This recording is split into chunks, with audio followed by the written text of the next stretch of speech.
Hello, everyone. Thank you for coming, and thank you for waiting. I sort of lost track of time because I had the day off for Canada Day, and might have slightly thought that it was Sunday for a brief period of time. So we're running a little bit late. Also, hey Faust, thanks for coming. Much appreciated having you here.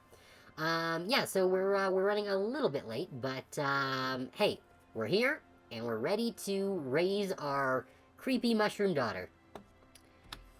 Because this one is a little bit creepy. She tried pulling out her tooth and leaving it for the tooth fairy, and the tooth fairies were not super pleased with finding a mushroom tooth, but they were a little more interested once they learned that her teeth will just infinitely grow back. So we'll see if that ends up being anything. But for the meantime, yeah, so we got the Fey business card. So yeah, we're off to living on our own. We're not a super durable mushroom girl, but here she is, our cute little Sporia here, an assertive brown funeral bell, a particularly deadly mushroom with a rather unremarkable appearance. Yes, she is compelled to kill, because we did sort of murder our old partner, who had tracked us down and wanted us to help them with some sort of job, but we're not in that life anymore, so clearly we had to murder them. Um, she cries often and is doomed, which is not great because that means that a lot of our rolls are cursed to fail. Um, So that's our doomed card here. That's just something that's gonna show up regularly.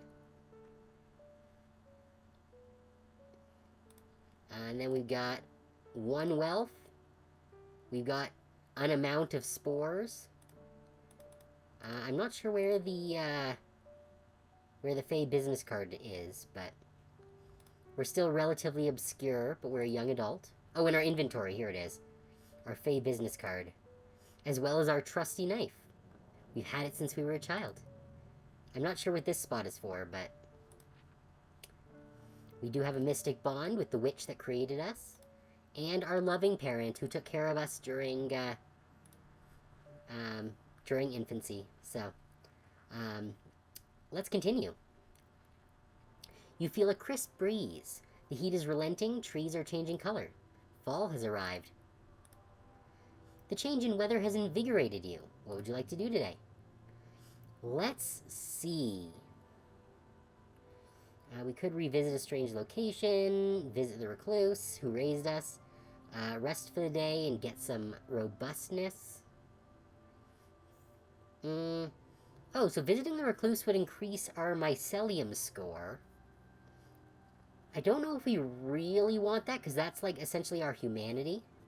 And we are kind of more of a violent mushroom this time. Hmm. You know what? Let's go to town and see what happens. This couldn't possibly go badly for our murder mushroom lady. As you walk into town one evening, you spy something strange, a group of small humans. Well, that's not the strange part. These humans are all wearing strange adornments, the likes of which you have not previously seen on humans. The deeper you get into town, the more oddly dressed individuals you see. Finally, in the market square, you notice a small booth attended by a townie. Upon your approach, they straighten up. Ah, what a great costume. It looks so realistic. They happily clasp their hands together as they compliment, well, you. You don't really know how to correct them, so you don't. Hey, congrats on getting first, Faust. Here, let me grab you a basket and you can get started. Before you have a chance to ask what they mean, they kneel down and fetch a small woven basket. They thrust it into your hands, which you suppose means that it's yours for now. Yours now, for the moment at least. Just take this to any building in town, then knock on the door. When they answer, it is customary to respond with trick or treat. The instructions come quickly. You feel as though you should be taking notes. The autumn vibes are so nice, it really suits you. Yeah, I do like autumn. It is my favorite season. Unfortunately, it is very hot here, and I don't have air conditioning, so imagining the autumn is the best we can do right now. Then they'll give you a treat. It's a pretty sweet deal, if you ask me. When you think that they are done speaking, you go to leave, only to be stopped once more. Yeah, no, my apartment unfortunately cannot support air conditioning. A lot of Canadian buildings were not built to expect air conditioning to be built in, because it wasn't this hot like 20 years ago. Yeah, my fans are definitely working overtime. Oh, last thing. Here's a participation pin. We like to have fun around here. Thanks, Faust. I'm doing my best. Let's see. They take a small pumpkin-shaped object and lean forward. Before you can object, they stick it directly into your head. Ow. It seems to stay in place, at least. You idly rub your new pumpkin-shaped protrusion and consider where you would like to head first. A nearby clothier, a blacksmith, a restaurant, an apothecary, or a church. We don't like a church. You know what? We are going toxic, so let's go to the nearby apothecary. Though you don't often have a reason to visit, you know that there is a strange apothecary in the area that carries all nature of unusual things. If you are to receive a treat, it may as well be something fascinating. When you walk nearer, you can smell a foul scent in the air. In fact, you even spot an odd putrid mist coming out the door. Though it repulses you, it also feels oddly thrilling to trek through it and into the shop. As you step into the unlit store, a figure leaps out of the shadows and lets out a blood-curdling yell. Oh, are we going to stab someone already? I was figuring that was going to happen, but I didn't think it was going to happen so soon.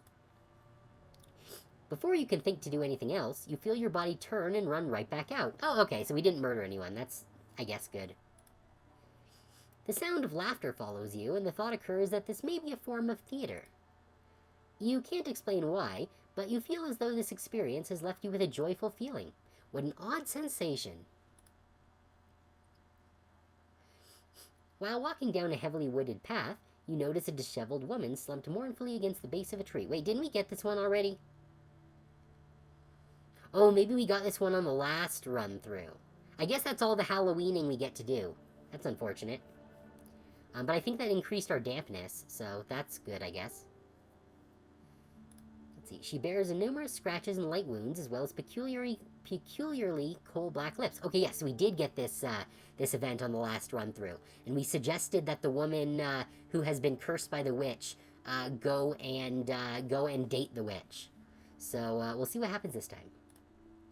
Her clothes are torn and dirty, but despite this, you can tell they were once quite expensive. Curiosity piqued, you approach the woman, asking if she needs help with something. The woman grimaces, shaking her head. Nothing can be done for me. I have been sentenced to death. As she speaks, you notice her tongue is stained, as if she had been licking ink. You can't help but feel intrigued, so you insist. What does she mean? A few weeks ago, I was walking through these woods when I witnessed the most beautiful woman I had ever known, picking flowers alone. I am ashamed to say I was so taken by her stunning looks that I followed the woman, aiming to at least ask her name. I discovered far too late, however, that it was no woman, but the Witch of the Woods herself. Your eyes widen. Few humans would ever speak to the witch. To follow her into the forest is regarded as, well, a death sentence. I know not if it was my punishment or fulfillment of my unspoken request, but upon my approach, she twisted around and met me with a terrifyingly intense kiss. When I came around again, I bore a terrible curse. She visibly trembles, pulling at the tattered ends of her elegant dress. Solid cobbles seem to shift under my feet, and steady tools writhe like snakes in my grasp, conspiring to be dropped. I have been doomed to fail in all things. I've lost my work, my coin, and cannot even prepare food or forage without injuring myself. It has reached the point where I can do nothing but sit here and wait. She trails off, pursing her black lips. Again, the doomed lady falls against the tree. Staring blankly, it's apparent that she has utterly lost her will to go on. A cursed kiss from the Witch of the Woods. How unexpected. We can ask her to give the curse to us with a kiss. Decline to interfere. We're not going to use our note card. That's for cowards. Tell her to pursue a romance with the witch. That's what we did last time. How sad. End her suffering. No, you know what? We're already doomed. So, why not take her curse? Let's get more doomed. You consider the woman carefully before demurely suggesting she try cursing you in turn.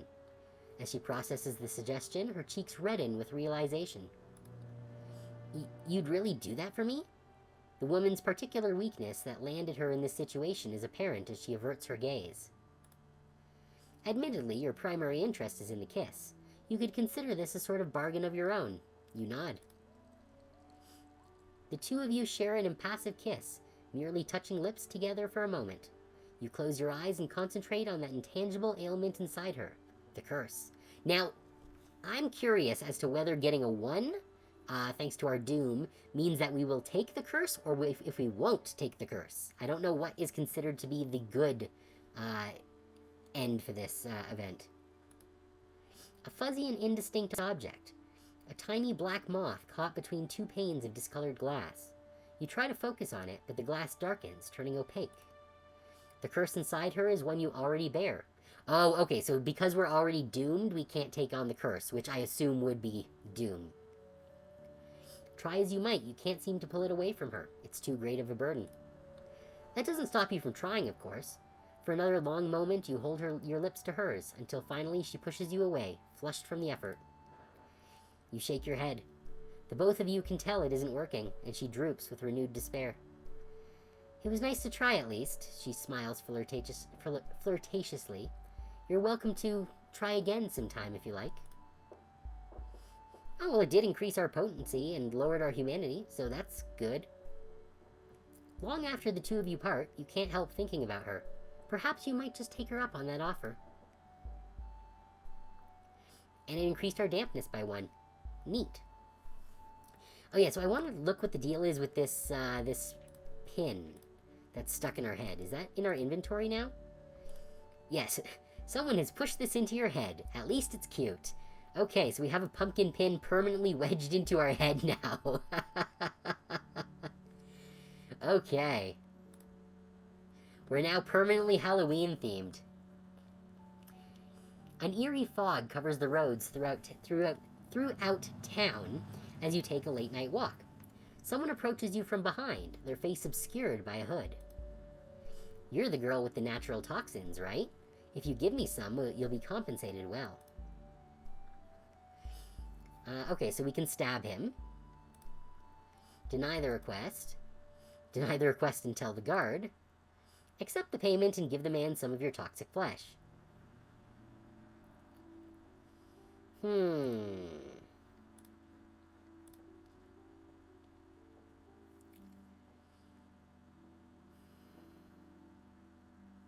I am tempted to try and just kill him, but this does have a doom marker on it, so there's a chance that we'll fail. You know what? This guy wants poison for clearly some kind of nefarious reason. I don't feel bad about making him not be alive no more. To simply walk up to you and expect you to perform on command? Why no, you would not be indulging this spoiled child. You whip around, grabbing the hooded figure by the throat. Hey, we succeeded! Perhaps in their next life he would learn to be more polite.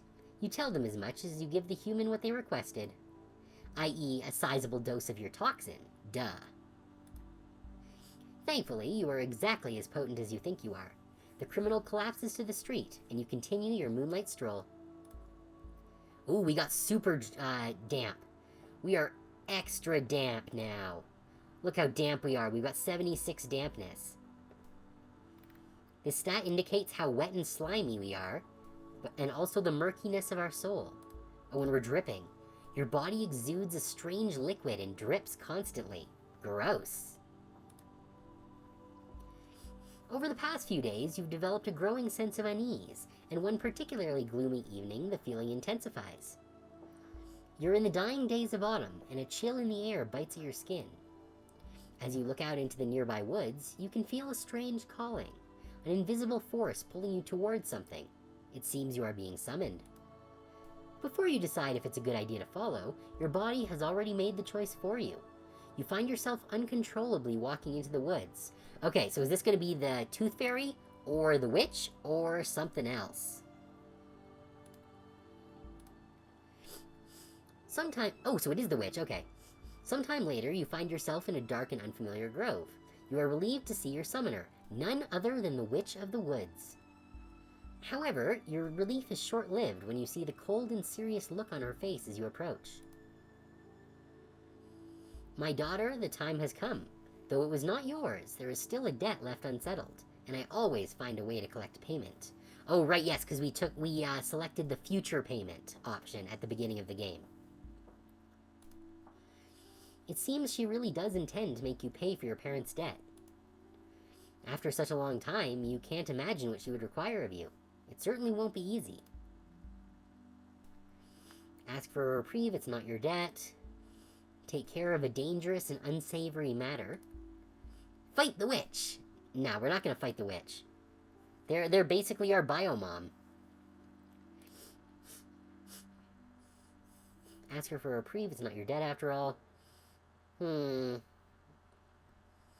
are going toxic, and this would increase our dampness. You know what? Yeah, let's do this. It's doomed. Let's roll. You plead with the witch, telling her it isn't fair to make you pay for someone else. Yeah, we were doomed from the start on this. She considers you coldly, clearly unmoved, but after several moments, relents. I accept, she says finally. There are always other ways to collect. The spell binding you to this place subsides, and you feel that you are free to go. Not wanting to dwell on her unsettling smile, you turn and quickly take your leave. I have a feeling that she's going to do something bad to the recluse. Yeah, that's what I figured. Sometime later, hoping to learn more about this debt, you return to the home you were raised in. Unexpectedly, you find it empty. You would have assumed that your parent fled to avoid paying their debt, if not for the large, shapeless mass of mold that sat in their favorite chair. Oh, less humanity, more dampness. Cool, that's what we're going for. Truly, the witch always finds a way to collect. Alright, sorry, Mom. So we lost the indebted, and we lost the loving parent, because our loving parent is now dead, and we're now an orphan. Fortunately, we still have the pumpkin pin wedged in our head for company. The chill in the air has invigorated you. What would you like to do today? Let's see, we are dripping and gross. However, I do want to see if going to the woods will trigger the... oh, we don't have access to the recluse's cottage anymore. Because I guess they're dead now, huh? I do want to see if going to the woods will trigger the Tooth Fairy event. So let's go to the woods. One evening, while wandering back home through the woods, you hear a strange melody through the trees. It sounds distinctly unlike the human music you hear in the village, and you find yourself drawn towards it, if nothing else, to identify the source. As you approach, other sounds become evident. Chatter, faint clanking of metal, the soundscape of commerce. Then finally you spot it. A clearing full of strange small stalls and beings, the night market. We can approach the market. I don't think we have very much money right now. Yeah, we only have one wealth. So we can approach the market or skip it. No, okay. We're not going to use our note card. We're going to approach the market. What a fascinating little discovery. You can't help but wander closer, trying to understand the situation further. As you approach, you notice a selection of small vendors and other random stalls. It's getting dark. You don't have long to linger. Look to sell some possessions, or peruse some wares. Well, we don't really have much in the way of possessions. We just have the pin that's jammed in our head and the Fey business card. So let's peruse the wares. It's not like we're using our money. You spot a booth manned by little beings with big bushy white eyebrows, mustaches, or beards. When you approach, you can see a variety of strange items laid out for sale. Anything strike your fancy? We're having a special today. Everything is just 2 coins. That's quite a bargain, you know. We get our goods from only the finest artisans. We only have 1 coin, though. If you have any questions about anything, let me know. And when you're ready to pay, just put your 2 coins in this corner tray here. A particularly rare candy, a smoke bomb, a rabbit's foot. I don't want to or can't buy anything. I feel like the rare candy might, evolve us. Because I feel like this is a Pokemon reference. From the way that it's capitalized.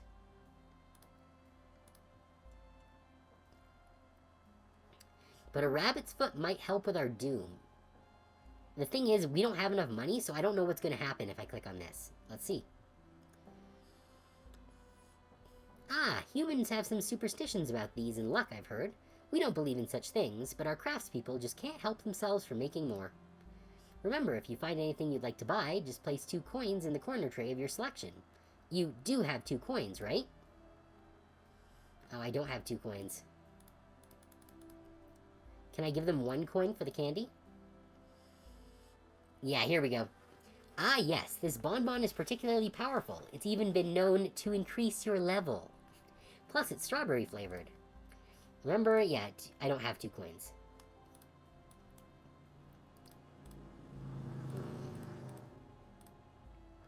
Oh, I'm sorry to hear that, ma'am. Won't you at least take a sweetie for the road? The little man gestures at a small crystal platter filled with small gem-like pieces of candy. Well, if he insists, you take a piece of candy and depart back toward your original destination. Oh, that's nice of him. Do we still have our money, or did it waste it on... Okay, so we still have our coin. Oh, but we also have a food token now from taking the candy. Cool.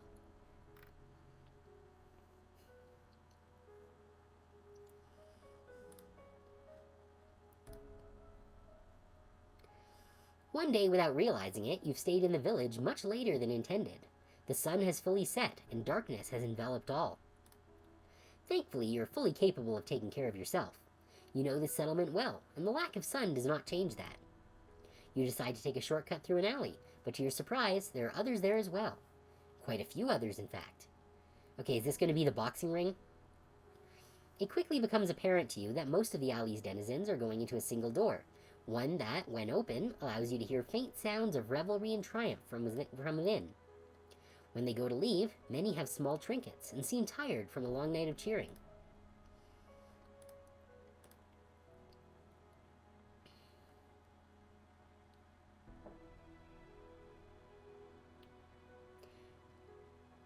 Do we want to mug someone?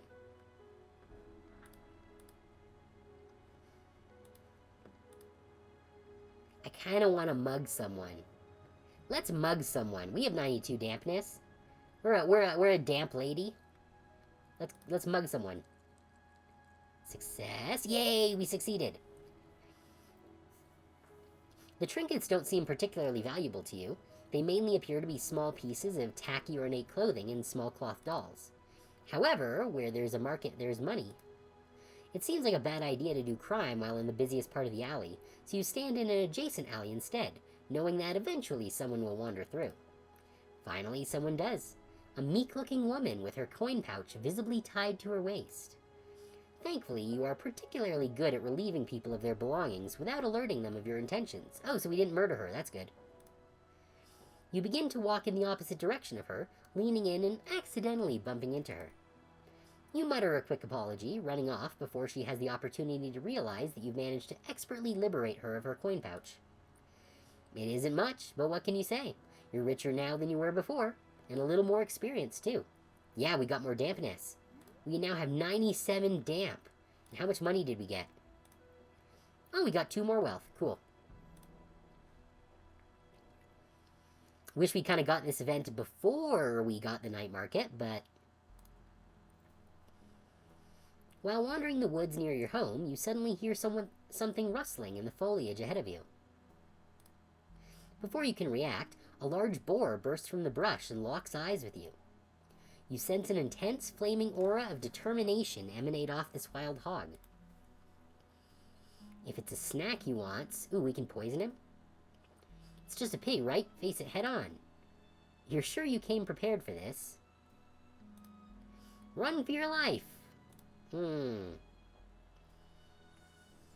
so we could spend money to be prepared for something. Or for this, we can use the food token, I guess, is what that is.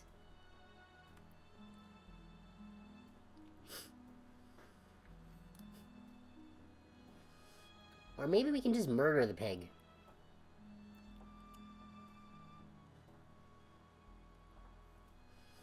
You know what? Let's gamble. Let's try and kill the pig. Nope. Thinking you could take it on no problem, you stand ready for the pig's attack. It charges at you, and you don't even have time to prepare yourself before it slams into your stomach with a thunderous thud. You feel the wind knocked out of you, your body crumbling under the force and weight of the pig. Thankfully, it seems uninterested in finishing you off. After sniffing around for a second, it trots off with a triumphant oink. Oh, we got more dampness, but less robustness. We are, not super durable now. You manage to limp home, defeated and wounded. As you grow older, you look back over your life. You think back to the cruel witch who had both created you and also mercilessly took your parent. What had been the point, you ask yourself? You wonder if you were the daughter your parents had hoped for. After all this time, we've grown up. First things first, let's measure what her life was worth. We unlocked Brown. Not a lot of mycelium, but a ton of dampness. And some good potency, too. Plus unused cards. We didn't get any achievements of note, unfortunately. Oh, we got a repeat ending? Okay. I'm still not sure what the Jar of Coins does. It doesn't seem to have any effect that we can actually use. First grown funeral bell. That's good.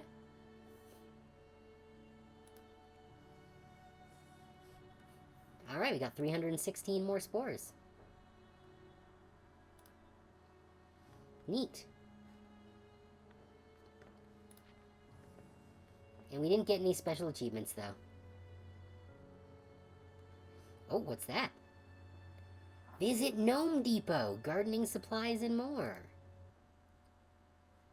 I want to visit Gnome Depot. Here's Gnome Depot. Oh, you're here. Welcome to Gnome Depot. We heard there was a big spore earner in the neighborhood, so we set up shop as fast as we could. The witch would have you think that the best way to spend spores is on magic rituals, but that's just because they go right back to her. Us gnomes know the real use of spores, as the best meal this side of the crust layer. I hate to see any wasted on that unappreciative witch. We're real crafty, so I'm sure you could use some of our wares and services. Welcome to Gnome Depot. What's question mark? We don't know what that is yet. Okay, hardware. Oh, here's where we can buy more, shovels. I love physical objects. A shovel-shaped gnomish business card, good for 1 yardwork-related summoning. So 50 spores for that. I am tempted to do that in order to get rid of the stump. So I think I will buy a shovel. A cute pinwheel that spins in the breeze. It's made of paper, so it won't last long. I don't know what that actually does, though. Paper doll. A creepy doll, always staring. It's made of paper, so it won't last long. Paper crane. Paper lantern. An informative sign helping any passerbyers. It's made of paper, so it won't last long. Okay, so these are all paper, like, single-use items. Okay, can I sell anything? Oh, I can sell the jars of coins. Okay, that's what they're for. Alright, and I'm going to hold on to my spores, because I can use those. Let's chat. What's your name? I'm sorry. Due to recent Fae-related issues, we've had to anonymize everything. You can just call me Tiff if you'd like. What's the Gnome Depot motto? We all know it by heart. When you're here, you're gnome. Or wait, was it gnome is where the heart is? What's a motto again? Okay, how come all your wares are so flimsy? Since we had to set up so quickly, we ended up having to work with a human vendor. This is all she was willing to give us for free. Maybe she's... what's the word? Poor! If she had more money, I bet she could give us better free stuff. Okay, never mind. Still don't know what this other thing here is.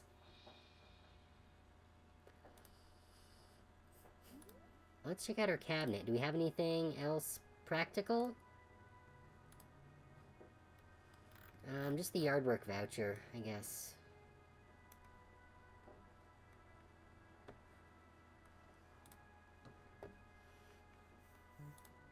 Okay, so let's check out our garden here. What is this? Missing mush. I don't know what that means.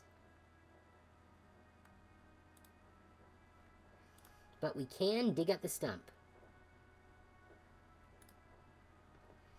Now, what if I put my caustic spores somewhere? We put those in the middle here.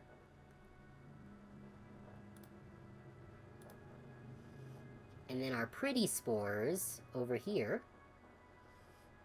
Hey, that's cool. That gives us some bonuses. I still don't know what the deal is with the missing mush, though. Or if there's something that we're supposed to do with that.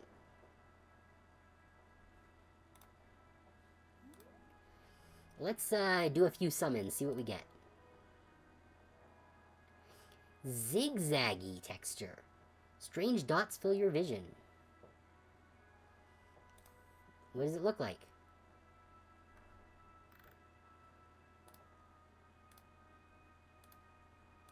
I don't notice any sort of difference.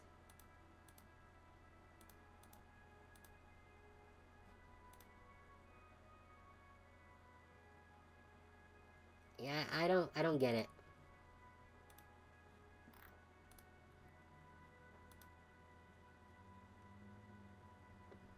If we choose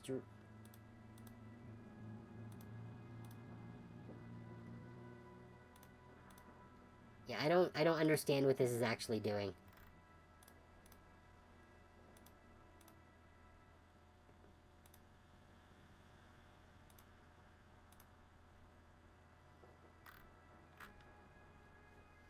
Alright, whatever.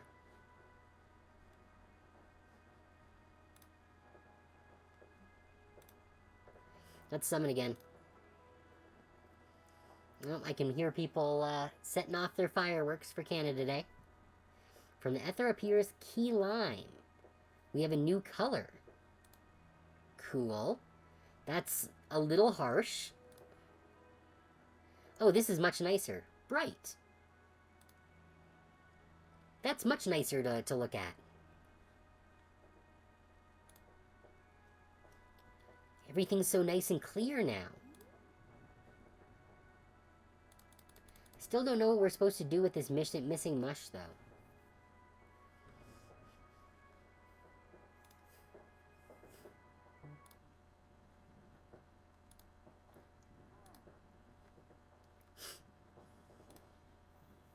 Okay, these are all 100 spores, so we can't afford anything.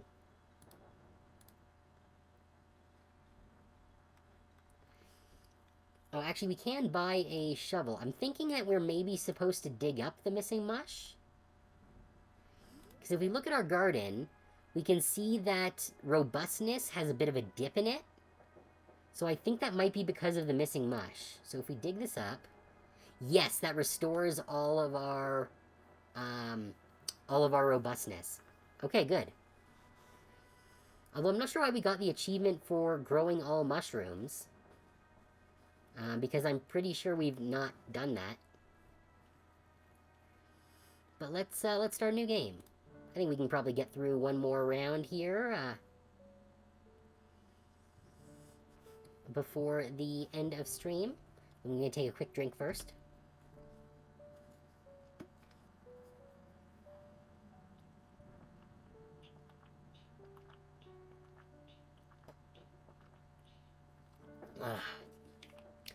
Had a lot of salt today, so I'm very thirsty. Alright. We're just gonna skip the intro dialogue, because we've seen it twice now. Alright, your child will come into this world with little to her name. Let us even the scales. Bring me an heirloom, something she will forever value. The recluse thought on it briefly, searching through their home for the object they had pictured. What are we going to give our daughter? A dark-weathered tome? An old bottle of medicine that is sat unopened? Your most used cast iron skillet? A skillet is pretty good. I don't know if we necessarily want to try and go spooky for this one, because we kind of did that on the last one. Let's, this game looks cute. Hey, thanks for coming, Crow Lemon. Yeah, it is very cute. Basically, we start off as a recluse in the forest, who is given a mushroom daughter by the Witch of the Woods, and then, as our daughter grows up, we take on the role of our mushroom daughter, and, proceed through her life. So we're on our third run, now, so we're trying out some different things. So right now, the witch has asked us to choose an heirloom for our, mushroom daughter. And I'm going to give her our most used cast iron skillet. Passed down from generation to generation, the skillet's seasoning had never once let an ancestor down. It wouldn't let their daughter down either. It will serve her for her entire life, and with luck, she will live on to pass it to someone else, too. Bringing their prize back to the witch, she simply gave a smile. It's adorable. Cast iron skillets are worth their weight in gold. So I've heard. I don't actually have a cast iron skillet myself, but I have heard the value of a well-seasoned cast iron. How perfect. After their brief detour to meet the witch, the recluse resumed their normal day-to-day schedule. The second day. The recluse slept more soundly that night than they had in ages. Having a purpose again soothed them, even if they had found themselves caught up with a witch. They elected not to think about that, though. Instead, when the morning came, they simply did what they had to do, which is to say, they got up and went to meet the witch. Best time to start seasoning a cast iron skillet was 50 years ago. Well, I'll let you know when I get a time machine. Upon watching the recluse's approach, a sardonic smile lit the witch's face. You've completed your first task admirably. 2 more and I can finally give you what you want. She paused for only a moment before delivering her next message of import. There have been some, activities I've been meaning to get to. Perhaps you could make yourself useful and cross one off the list for me. Not realizing that they were simply saving the witch some time, the recluse determined which task they were most suited for. Let's see, we can organize a surprisingly understated collection of keepsakes. We did that one on our first run, so we're not going to do that. Prepare the witch a comforting meal. I think we're leaning towards cook on this one, so I think we're going to do that one. Or neutralize her most dangerous volatile reagents. Yeah, no, we're going to cook the witch a nice meal.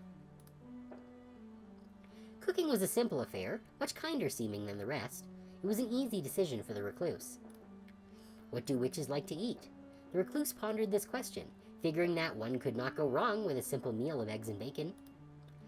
Arriving back to their meeting point, the recluse was excited to report their progress to the witch. Ah, very good. How kind of you. After quickly wiping themselves down, the recluse returned to their hut for the remainder of the night. The third day. With 2 assignments complete, the recluse could feel their excitement grow. If this witch was being honest, and for some reason they felt that she was, then that meant that this could be the last night they spend without a child. They hoped so, at least. That was all they could do. Barely remembering to get dressed, the recluse dashed to the meeting spot. Again, the witch had been waiting there for them. Welcome back, recluse. Excuse me. Are you prepared? Today is your big day, is it not? The last task is an easy one, or at least I believe so. Bring me something colorful, something bright that you think will suit her. When they were first told of the 3 tasks, the recluse had imagined things that were much more difficult. This seemed so easy as to be a trick. Which they supposed only meant they should take it seriously, as if a mistake could mean death. With death in mind, The recluse needed to decide where to search for color. Let's see, the field of flowers or the stony river. We're going the chonky cooking route, so let's search the field of flowers. If someone wanted color, where else was there to even consider? The recluse decided to make their way to a particularly idyllic field of flowers. The field was filled with an overwhelming amount of choice. Before long, the recluse narrowed the options down to a few. Oh. Sounds like someone's been doing a crime. Had the cops just going by outside. Alright, let's continue. Forget-me-nots, light-hearted blue flowerets. Cardinal flowers, a prideful red bloom. Foxglove, purple bell-like blooms. What's that? A pumpkin? Black pansies, a Stygian omen. I feel like if we go pumpkin, then that's just going to give us orange again, which is a color we've already unlocked. I kind of want to go purple. Or maybe red. We don't, I think, have either of those.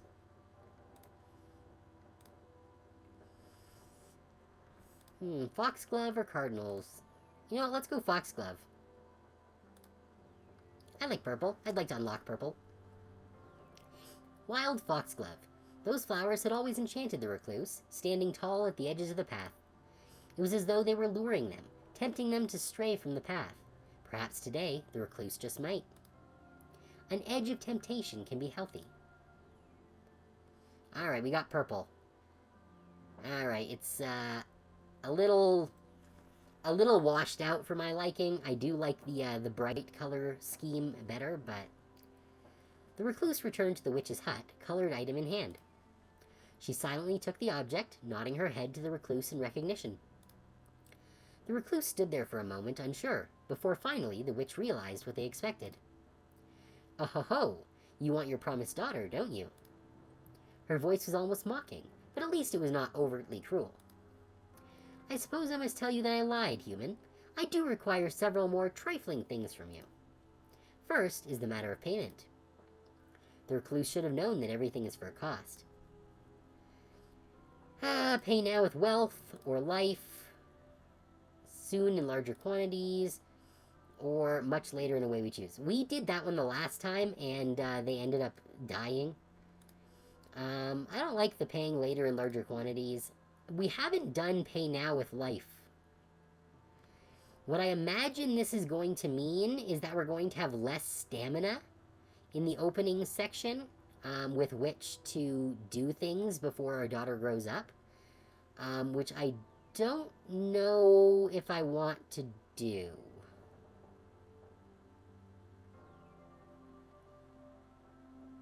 But it is an option that we haven't taken yet. So, you know what? Let's go for it. Pay now with life. They told the witch they would offer life as payment. Certainly. Stepping forward, she took them in a cold yet not unkind embrace.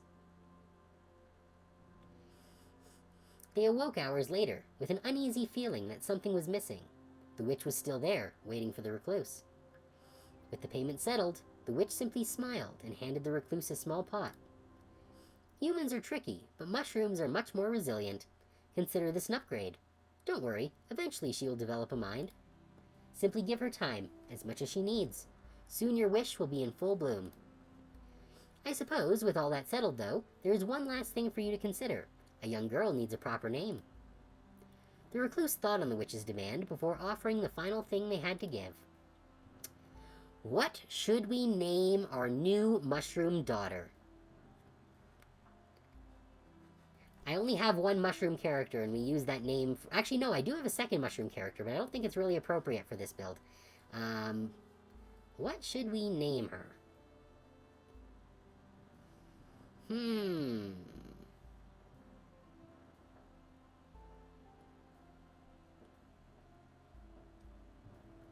I don't know.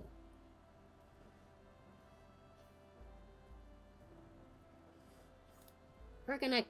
Let's go with Puffball.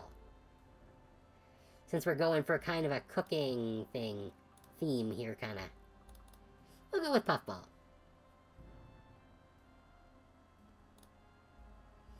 Then she walked away, only fate knowing if the two should ever meet again. Cultivation. Though the recluse was unsure of the specifics, they did realize it was important to heed her instructions. Care for the pot and the dirt and everything that lay within. So the recluse geared up, as any parent should, and assessed the things they needed to raise a child. Finances, in case the nearby village had goods or services that you could not provide. Nutrients for the child, and the recluse's own stamina. Thus began the long growing season. Okay. Wow, okay. So that brought our stamina all the way down to 1. You realize that, buried in your new goal, you've forgotten to feed yourself. Or procure any human food, really. What seems like the most nutritious option? Out to the woods for foraging, sneak morsels away from your charge? No. What was this mushroom for again? Looks tasty.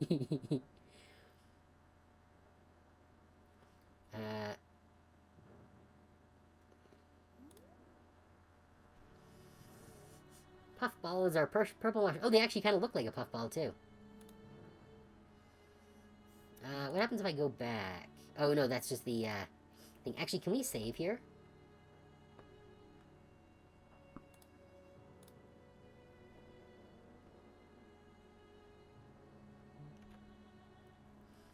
Because I want to try eating the mushroom.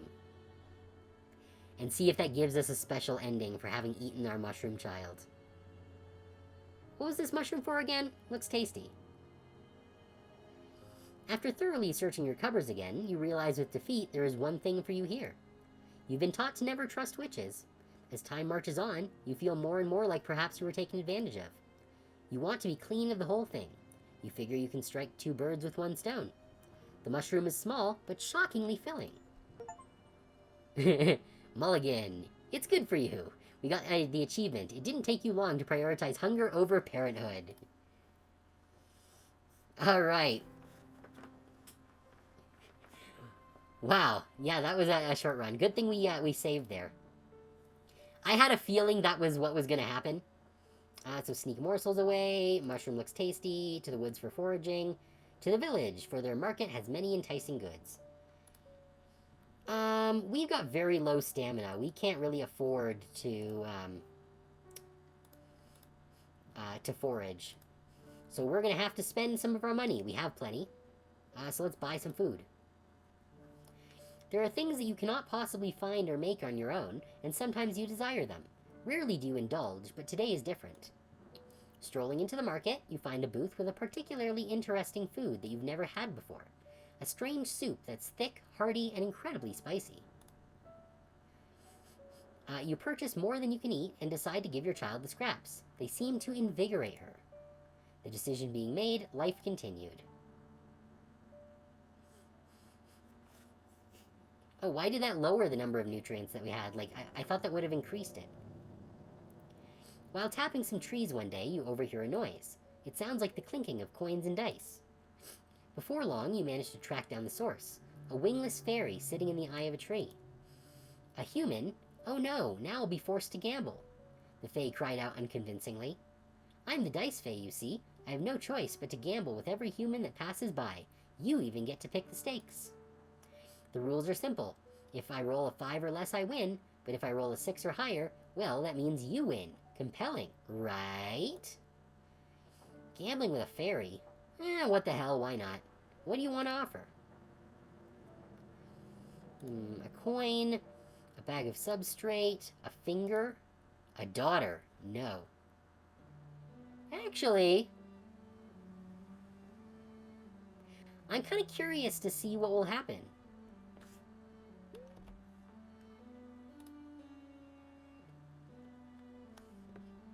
Yeah, we can save over this one. That's fine. Let's gamble on our daughter and see what happens.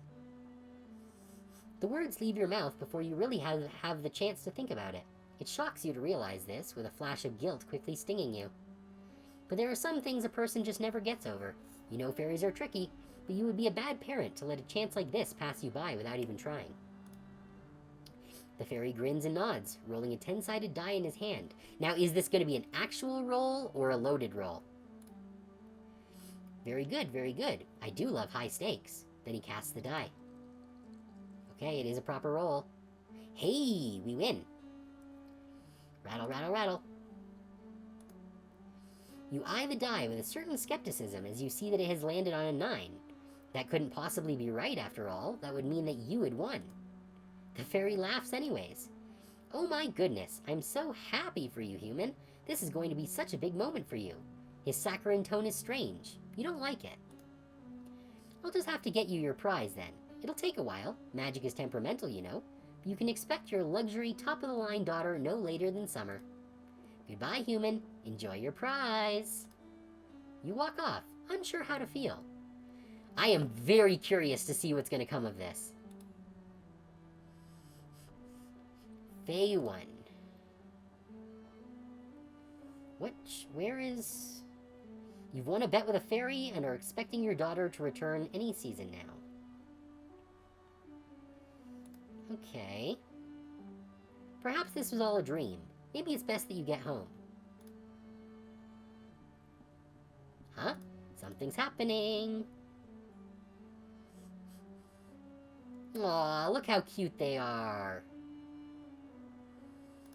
Her daughter's a cute little puffball now. You awaken one morning to the sound of something moving about your home. Your daughter has grown a pair of sturdy legs.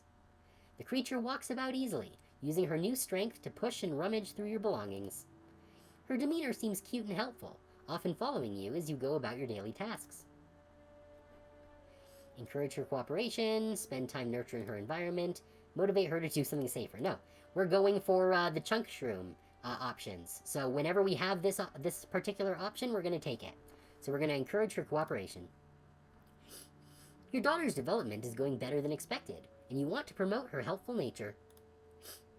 You take extra time on your chores, explaining the steps and giving her the opportunity to try new things. She doesn't actually help much, and you aren't sure if she actually understands you, but she clearly enjoys the experience. Oh, did she get a boost of some kind? Not really. I was hoping she'd get more affection. The decision being made, life continues. One evening, you hear a light knocking at your door. Quite a rare occurrence. Peeking through the window, you witness none other than the Witch of the Woods standing on the doorstep of your humble hut. Could she be here for a visit, or to settle a debt?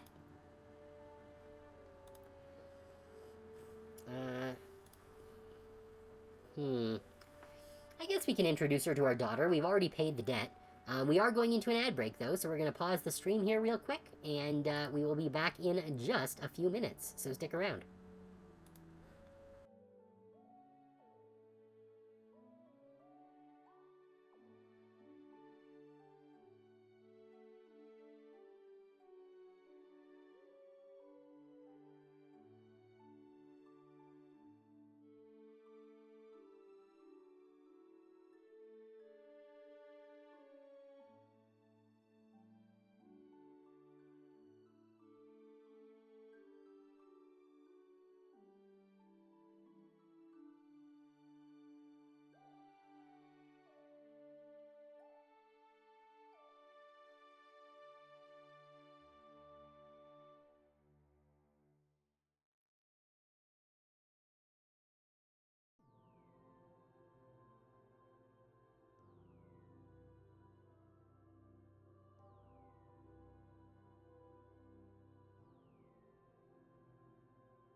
Okay, let's continue when this comes back up.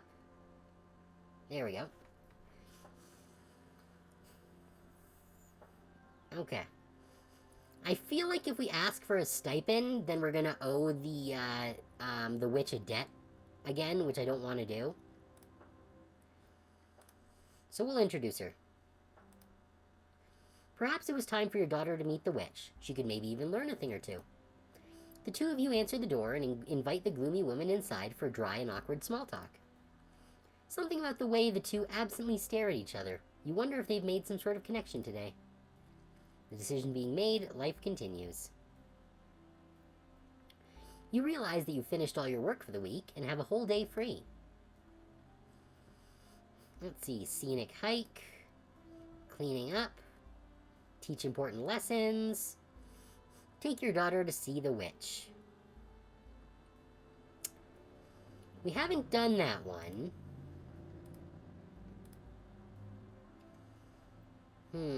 Did we do scenic hike? I feel like we might have. I also don't want to do anything that's going to use stamina because we basically don't have any.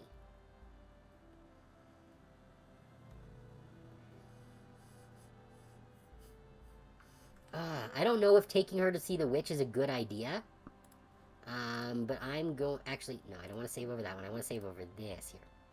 Because I'm kind of curious about that, what that's going to end up doing. I might, re-continue that run from the deal, depending on how that ends up going.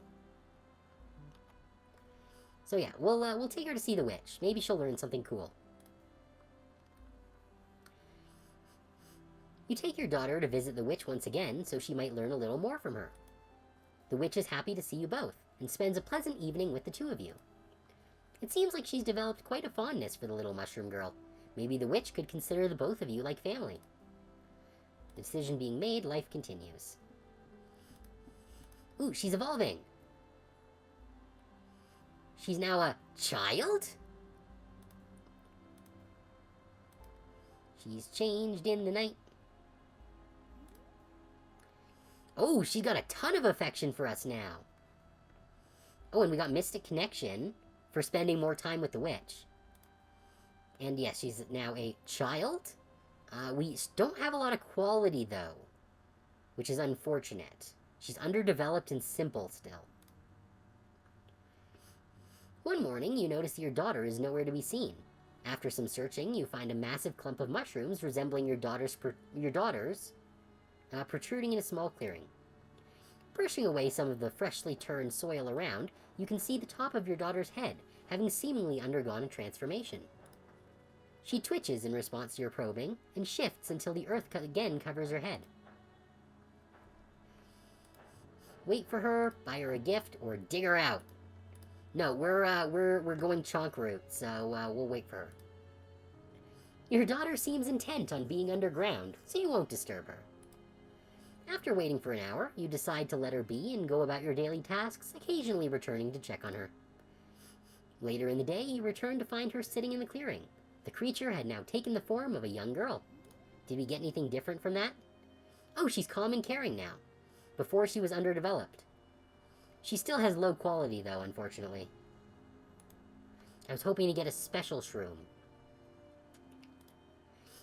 The decision being made, life continued.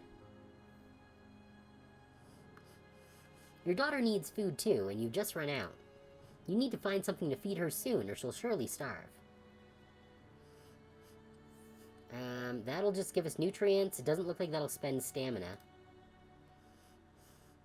Or she'll have to go hungry. Okay, no, we're not letting her go hungry. That's not an option. We're going to gather some nutritious substrate for her. You spend the day foraging and digging in the woods, and return with a heap of mushroom food for your hungry daughter. It's a little hard to be sure, but it seems like she's thankful for your efforts. The decision being made, life continues. The weather is nice, and you're feeling up to doing some foraging today. It may be easier if you focus on something specific before you head out. Send your daughter alone to gather ferns while you relax? No, that'd be a terrible parent. Take your daughter foraging for river plants. We do not have the stamina for that. Take your daughter foraging for mushrooms. Leave your daughter at home and go without her. Oh, okay. Hmm.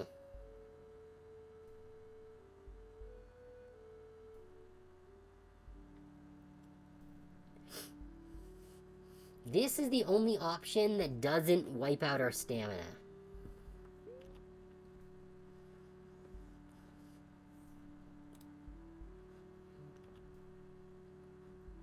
So I want to see what happens if we run out of stamina here.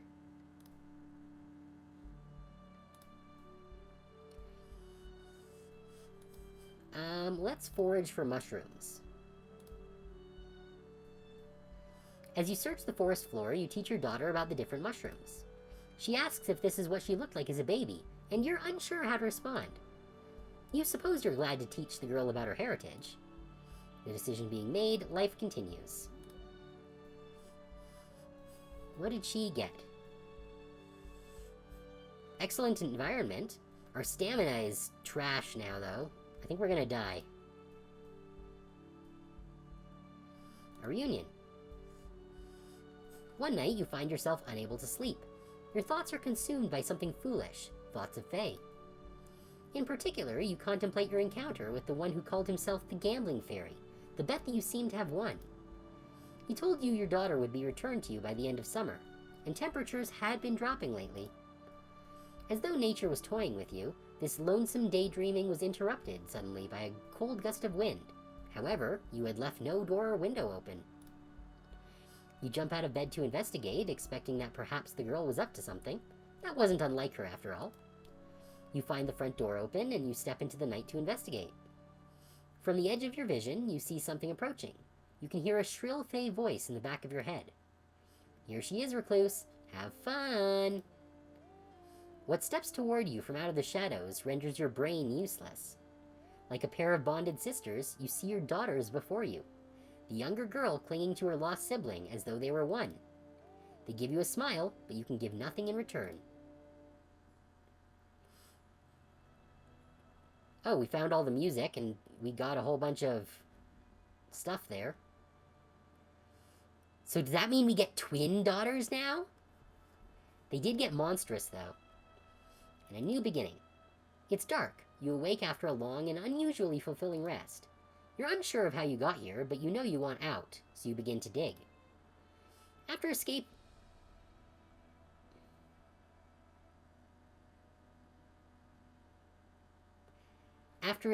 what appears to be a small wooden box and pulling yourself up through the dirt, you find that you're in an area you recognize near the edge of the woods. You blink feebly, getting used to experiencing the world through a new set of senses.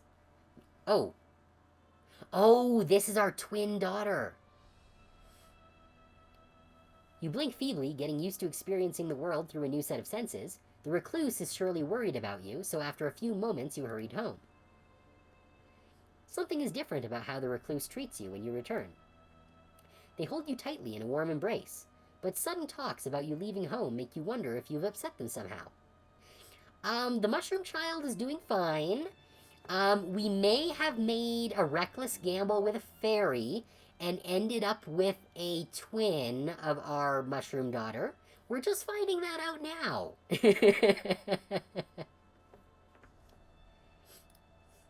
But faster than you could have ever anticipated, the two of you build your home together. The recluse shows you all the tricks they know and makes sure to impart as much knowledge as they possibly can. Finally, the day arrives, and you are officially on your own. You're scared a little, but also excited. It feels like a new chapter is just beginning for you. And we did get the loving parent trait, so... Yep, here we go. We got a cordyceps.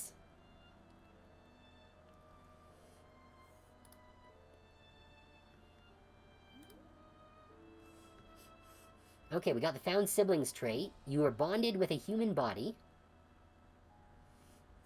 Domineering, you've never been healthier, and nothing will ever be able to change that. Oh, well, that's good. We're very robust. Monstrous, you're feared by humans for your appearance or your actions. Okay, so yeah, so we're definitely going to do a second run on this same save file, going back to the gamble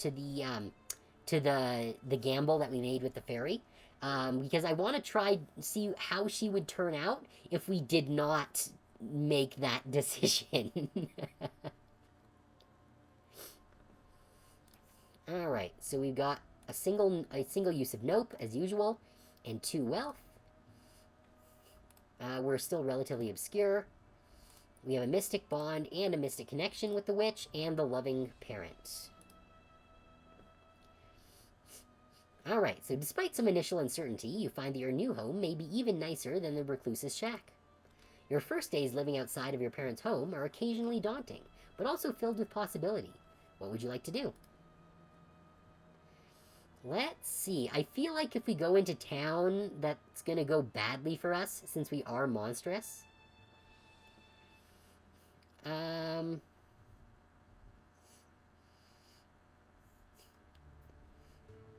Let's see. Rest for the day. Visit the recluse. Revisit a strange location. Oh, I don't know what Free Wander is. I didn't realize that that was actually something we could click on. I thought that was just the name of the category as a whole. Let's go on an expedition. Why not? We're very robust. While aimlessly wandering one day, you decide that the best use of your time would be to do some scouting. It's always useful to expand your mental map of the area. The country near your home is lush, with many diverse landscapes to be found. You decide to head to the north, toward a particularly damp, dense forest that's home to a variety of useful plants. As a child, this is where you knew to get medicinal plants from, but there was danger there as well. You step into the forest, feeling a humid breeze on your fungal cheek. There's an omnipresent buzz of insects pervading the air. This section of the forest feels much different than where you live, and you find that it's hard to feel at peace. Despite this, the flora and fauna is resplendent. You find yourself looking from plant to plant. Finally, you see something quite interesting. A beautiful, large pink flower stands tall in a nearby clearing. The petals are twisted, forming a large, sparkling bud that is larger than your head. This looks suspicious. The body of this, whatever it is, does not look flower-like. The single flower is the distinction of the plant, but you observe that its stalk is robust and strangely segmented. It feels a bit like a monolith. For a moment, you simply stand and stare at it. Something about this strange plant leaves you with a feeling of awe. You suspect that you may be able to sell this flower in the market for quite a pretty penny, or perhaps keep its splendor for yourself. Pick the flower, or leave it. Well, we don't want to use our nope card, because that's the coward's route. Let's see what happens if we pick it. Let's see if it tries to eat us. In time, if left alone, the flower will eventually die here. When you think about it, there's really no harm in taking it from these woods. Without spending too long in thought, you walk up to the plant and grab the flower by the stem. Yup. Yeah. Saw that one coming. But when you do so, the flower opens its eye. This, understandably, gives you quite a shock. You leap back, seeing the flower unfold in front of your own eyes. It takes you a moment of processing to understand, but finally you make the connection. This is not a plant at all, it's a beast. Its eye is large, still haloed by the petals that had initially attracted you. To be frank, it's hard to entirely understand the shape of it and the commotion. You do understand that it has a hefty central mass, mossy green and camouflaged in with stems and stalks. You also come to understand that this body itself is not a solid form, as it splits horizontally down the middle. Inside is an array of sharp and uneven white stones. Those are teeth. Yeah, in another second, you understand these too. Teeth. Before it could make itself even more known to you, you figured it was time to do something. Try to fight. Oh, that is the chonky option. Or flee. We do have a lot of robustness. Now, I'm worried that we might lose this one, so I'm going to save real quick. Let's try to fight it. The creature has a certain home field advantage, so you decide it's best to give it something it won't expect. Your fist! Before things can escalate, you wind your fist back and let it loose directly into the creature's eyeball. Oh, no, that was a failure. To your horror, the fist meets the monster's eyeball with a wet thud. You're unsure of this beast's composition, but it's far sturdier than it looks. What if we... What I want to know is if this is random or if it's predefined at the time that the event occurs. Because if we roll another 2, then we'll know it's predefined.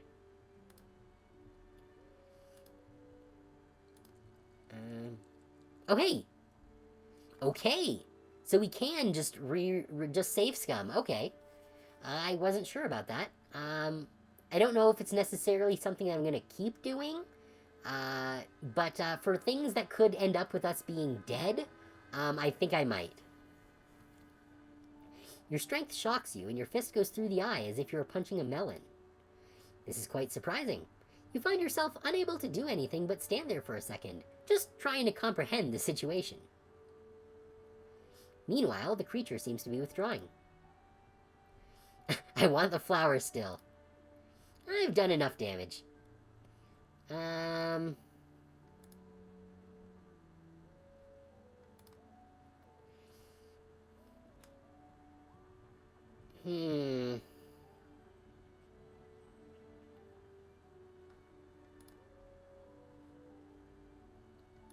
Yeah, let's not push our luck. After a second of staring at your fist in disbelief, you decide this confrontation has gone on long enough. You rush home, trying to wipe your hand off the whole way. Oh, we got more dampness, though. Even after hours of soaking and scrubbing, a certain sliminess prevails. I didn't want more dampness. We did get more mycelium, though. That's nice.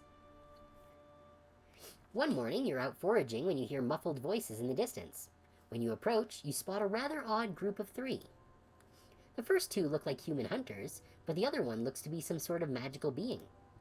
She has tendril-like appendages that sprout from the top of her head, and her body is made of delicate hues of purple with bits of ice blue. Slowly, you begin to feel a connection with her. You suspect this may be a kind of fungal kinship. The hunters are happily chatting, but you begin to get the impression that the Violet Girl would really rather not be with them. We're not ignoring the situation. Attempt to eavesdrop, approach the group. Let's attempt to eavesdrop. Yeah, I don't want to get more dampness.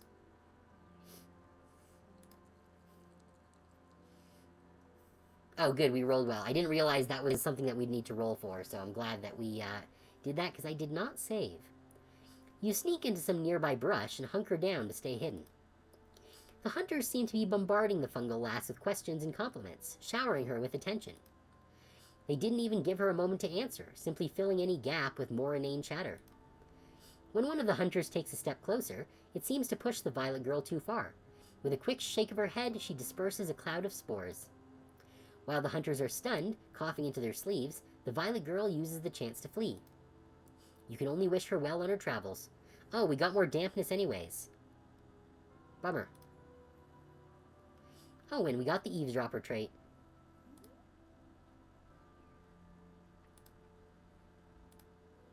You enjoy listening in on things you shouldn't, and are quite good at it. The sun is low in the sky, casting a beautiful warm tint across everything that you see. Today it is a particularly beautiful sight, blossoming fruit trees and the wind blowing through grass. Your eyes feel heavy, and suddenly you find yourself falling into a deep sleep. In your dreams, you're sitting on a branch. There's a flute playing somewhere. Then suddenly, the flute is next to you. Attached to it is the vague shape of a woman. Oh, we got this one in our last run, and we tried to murder her, but failed. I haven't seen you around here before. Welcome. Whenever you go to look at her, it feels like she shifts. You can't quite describe her. You probably won't remember me when you wake up, but it's nice to meet you. After sitting in silence for a second, she starts playing again. Let's see, fly, sing along, try to memorize. Where do you go when I'm awake? Oh, so we don't actually have the option to try and kill her. That was something unique to our previous one because we were a murderous character.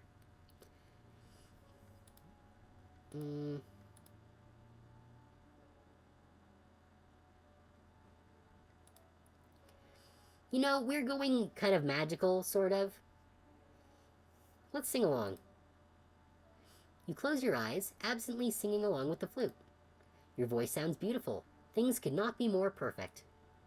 Eventually, before you know it, your eyes are opening. It's dark out. You should be getting home. Oh, we got more mycelium. Nice.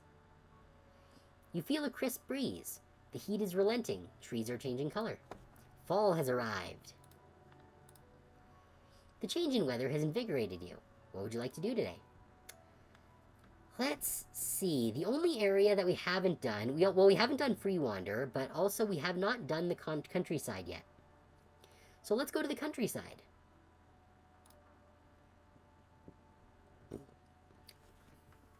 Oof. A group of 3-armed men stops you while you're out, demanding any goods you may have, or else. Well, that's not good. We go to the countryside one time and we get mugged. The fresh blood on their weapons shows these are not idle threats. Make a run for it. Prepare yourself and attempt to fight them off. I feel like making a run for it won't go well.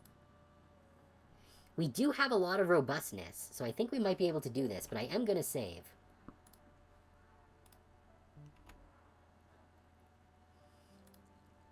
Come on. Yeah! Friggin' 10, baby! You gather up all your might and manage to fend off the bandits, causing them to give up and flee.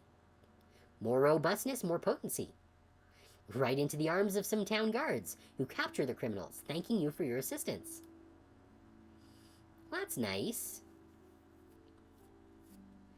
It's nice out today, so you've decided to have a picnic.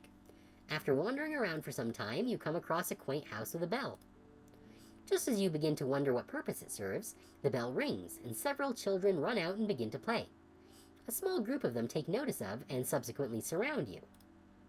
With their curiosity thoroughly piqued, you have a few ways to proceed. Curtsy and introduce yourself, invite them to join you, tell scary stories as they eat. We're not doing that.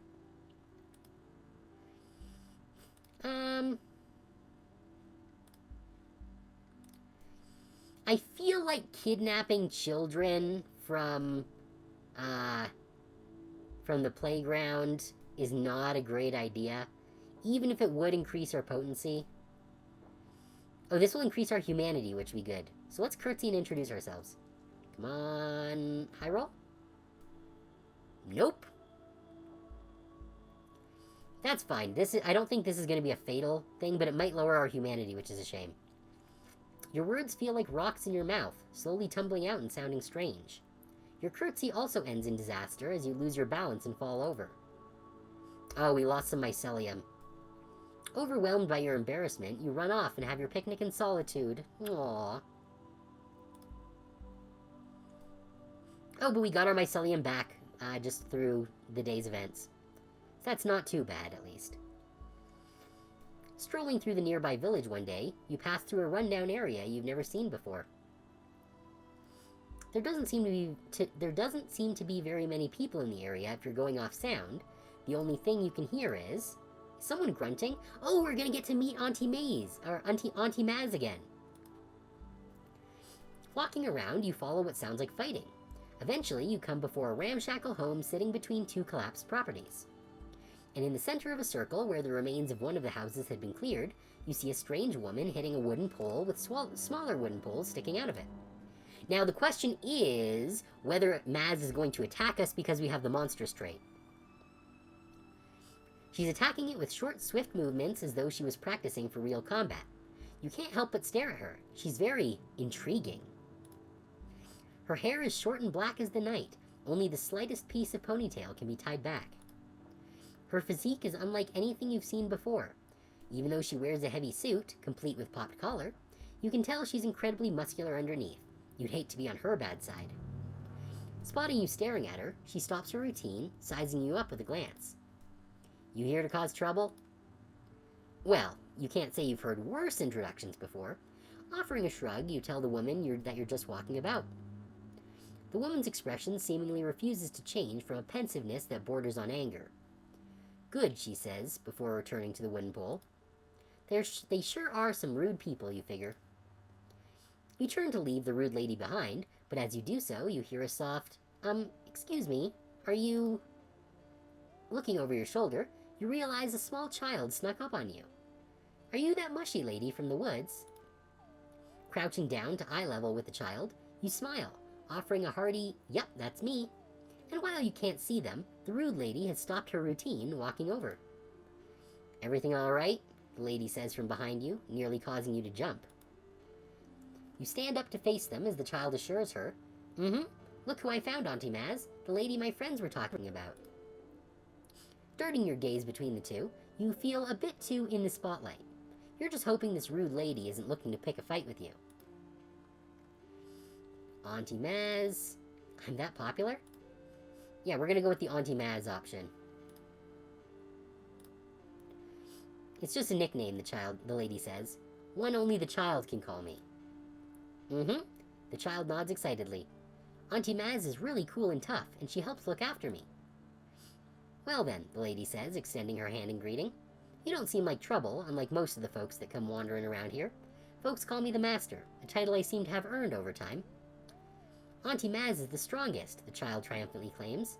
"She can beat up anybody, and she keeps me safe." "Interesting. A master in the flesh, huh? It might be worth seeing if you can learn a thing or two from them." Ask for training, ask to learn some special moves. See, last time we asked to be trained. I wonder what will happen if we ask for special moves.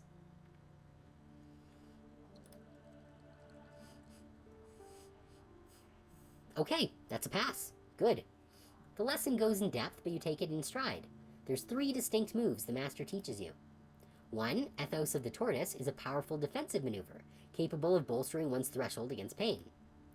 Another, Ethos of the Tiger, is a powerful jab that can completely turn the tide of combat. Lastly, Ethos of the Phoenix is an internal focusing that can bring one back from the brink with great power. Ooh, we got Master's techniques. The Master, satisfied in your understanding of her techniques, bids you farewell at the end of a long day and hopes to see you again soon. Cool. Oh, what's in our inventory? What is this? Oh, that's an inventory item. Neat. Oh, and we do actually have a knife, even in this form. Interesting.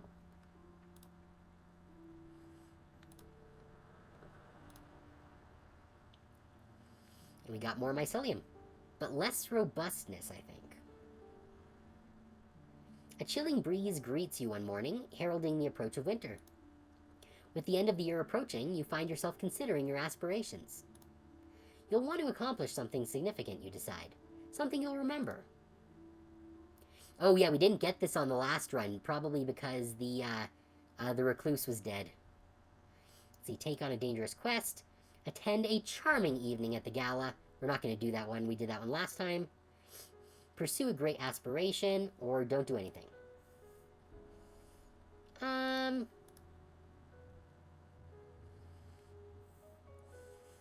Dangerous quest? It is tempting to go dangerous quest, or great aspiration. We do have a lot of mycelium, robustness, and potency, so I think we probably can take on the dangerous quest. Let's give it a go. In your travels, you've been told of some particularly challenging quests, possible tests of your merit.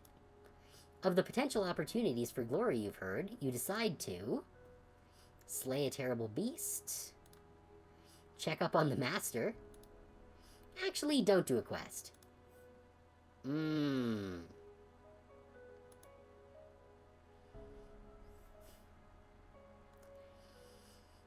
So, terrible beast or checking up on the master. I am kind of tempted to check up on Maz, because I was kind of curious to see where that would go.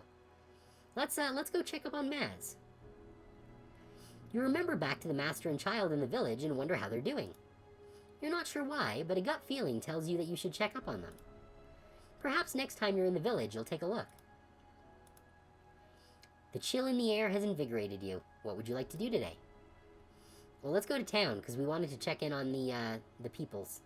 Now, the thing is, I don't know if we do that through strange location or through going to town. I think it's probably going to town, but I could be wrong. As you walk through the marketplace, you're met with a new sight. Today, you find a new vendor in the town square, an old man with no eyebrows, and behind him a large cauldron. In front of him, strange glassware, each filled with equally strange liquids. The man seems to catch you staring. "Don't worry, girlie, I ain't no witch," he proudly proclaims. You don't bother to tell him, but you're able to deduce that much. "I have potions for everything. Tell me what you want, little mushroom girl, and I'll make a potion for it." This seems sketchy, to say the least. But you can't help but be curious. A different lot in life? Nah. I've always wanted to pursue different skills? No. I want to be more human. I don't really want anything except perhaps a surprise. Or I don't really trust this. Okay. We could increase our humanity. But I don't know what the consequences of that will be. So, let's put a save in place here. Because I want to try be more human. Yeah. And we'll put some money into it, too.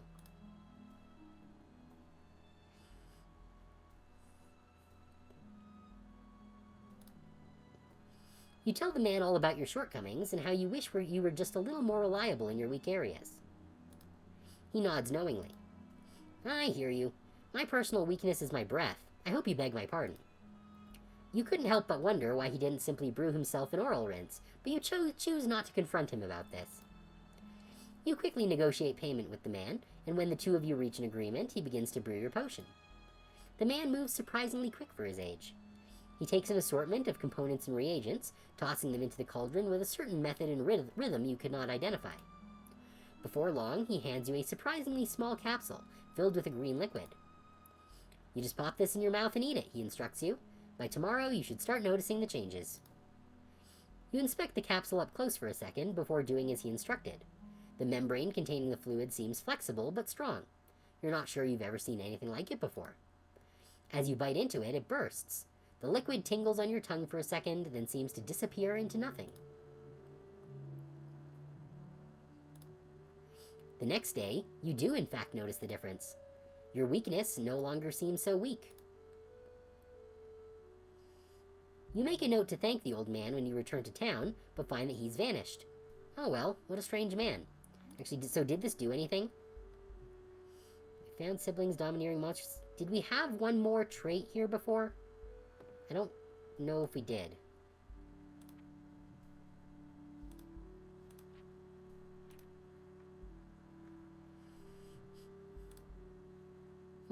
We don't seem to have gotten any stats.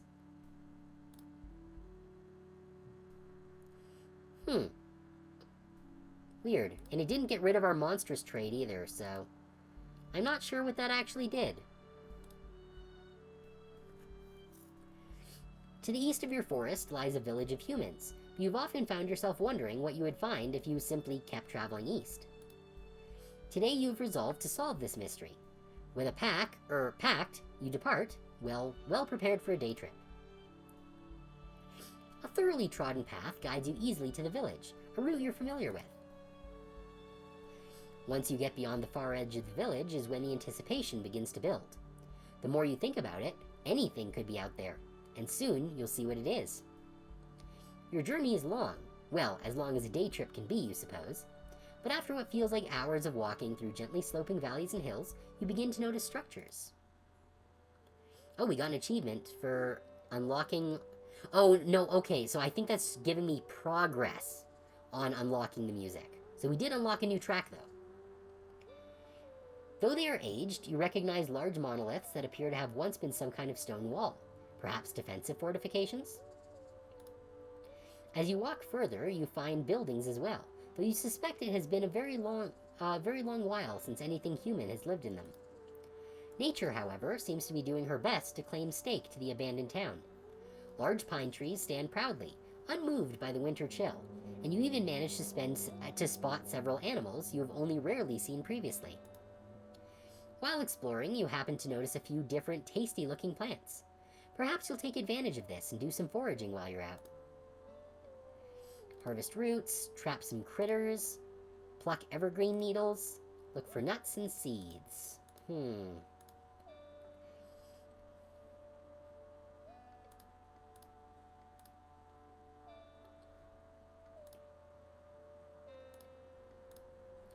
Let's harvest some roots. Even when it seems as though there is nothing around you worth eating, you know the truth. Sometimes tastiness lives underground. Warm, starchy thoughts fill your head as you begin scouting for familiar rooted plants. You manage to spot several in time: burdock, dandelion, even some delicate wild carrots. Sometimes you're forced to dig deeper than you'd expect in order to get the most root possible. It's more work, but as you eye your forageables bag full of chunky roots, you have a hard time complaining. Did that give us a thing? Okay, yes, they gave us a food token.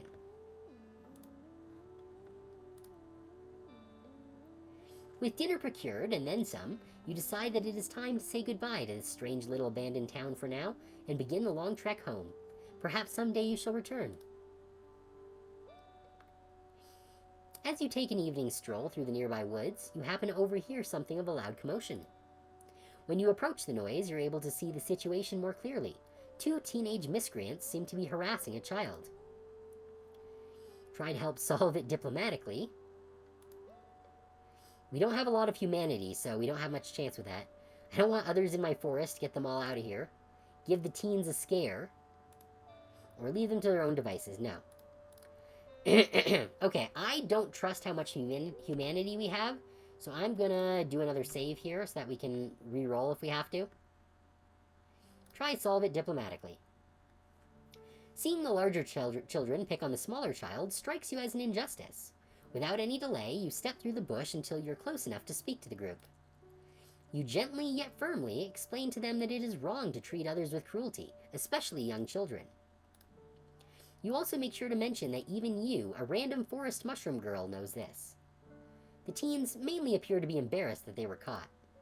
They bashfully offer an explanation that the child is their brother and they were just giving him a hard time, but even they seem aware that it's a flimsy excuse. You leave them after forcing the teens to apologize. Mission accomplished. Walking through the village one day, you remember about the master and child and wonder how they're doing. Okay, we're gonna get to do our thing. Though, as if reading your mind, the child bounds their way over to you. You go to wave at them in greeting, but notice a panicked expression on their face. Puffball, help! The child scrambles to approach you, panting heavily, struggling to compose their thoughts. You're able to calm them down enough after a time for them to tell you, Auntie Maz is in trouble! Come quick! The master? In trouble? From your encounter with her, you figured she'd be able to hold her own against any sort of trouble. Hastily, you follow after the child, who has broken into a sprint. I'm glad we checked in on them. Before long, you're in the area of town where you met the master previously, and you can see her standing in the middle of the street, back turned to you, poised for combat. And as you look past her, you look eyes with the man they're about to fight. Large, burly, and full of muscle, despite the appearance of one with many summers spent behind them. Noticing his shift in focus, the master looks over her shoulder. What? What are you doing here? Puffball? What are you doing here? The old man across from the master chuckles. Well, well, looks like the child is here after all. And here I was worried the only joy I'd get today is reuniting this miserable master with her traitorous father. The master, wordlessly, takes up a pose. Her gaze is locked squarely on the old man, and you can feel something warm emanate off of her, like a heat of passion, a heat of rage. Now then, young lady, the old man says to you, ignoring the master, you're going to keep a close eye on that child for me, yes? She's very important to me. Don't listen to him, Puffball. The master's heat grows, and you can feel her passion on the breeze. Something inside you urges you to help. Telling the child to find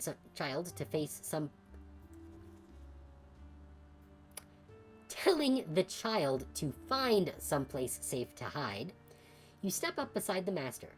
Glancing over, you can see apprehension in her eyes, alongside relief. She did teach us her techniques, so we should be good to go here. Puffball, this man is one of 3 responsible for the assassination of the king. I'm sure you're familiar with the nearby castle.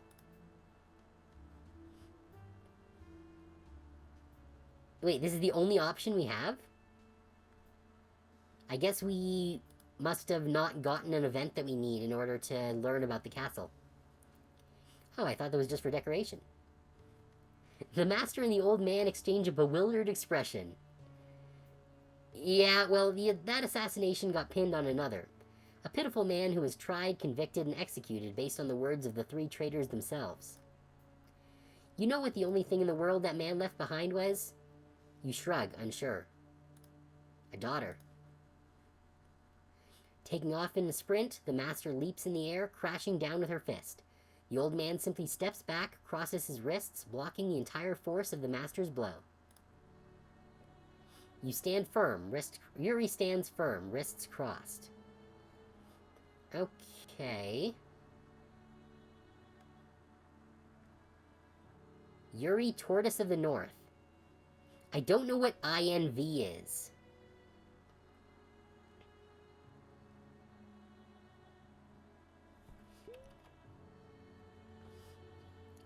What was this one?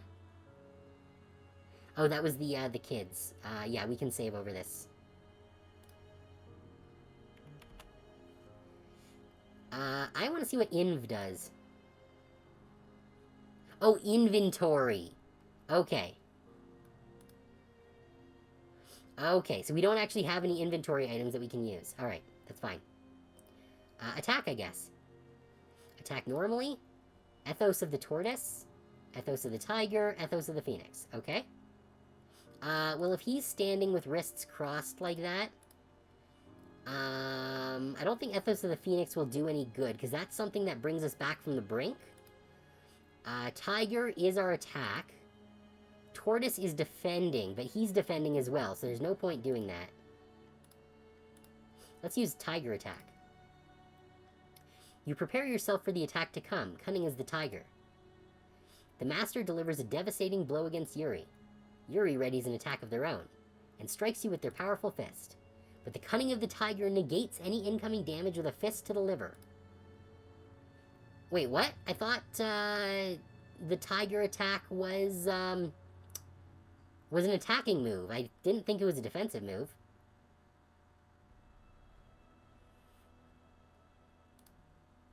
I guess normal attack? Or what if we do Ethos of the Tortoise? You cross your wrists, bracing in preparation, stalwart as the tortoise. Yeah. He takes some damage. Yuri readies and strikes, but the might of the tortoise repels his attack, bolstering our fortitude. Oh, we get more robustness for that. Cool.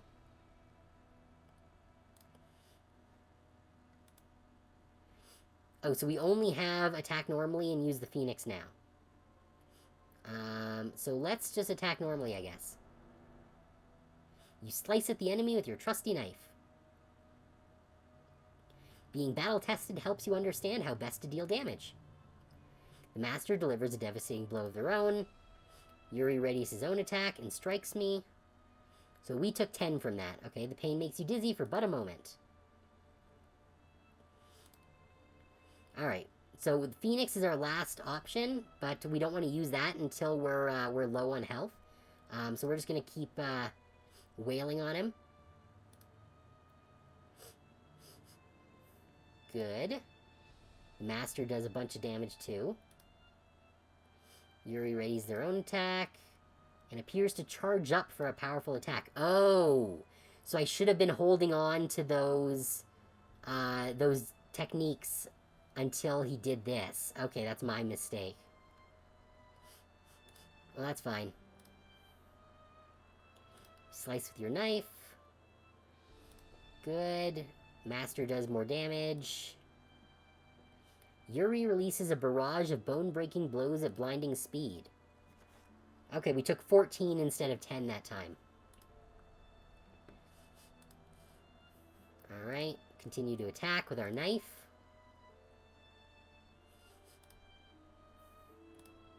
Alright, that's pretty good. We've gotten down to like, what, 40% now? Alright. Slice with your knife. Good. The master does more damage too. Yuri nails us. One more attack and we'll use the Phoenix.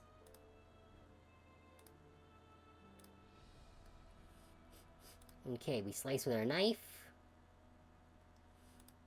Good. The Master does more as well.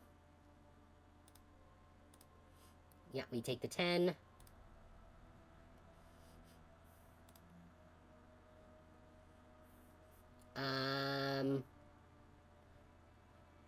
I think we can take one more normal hit. So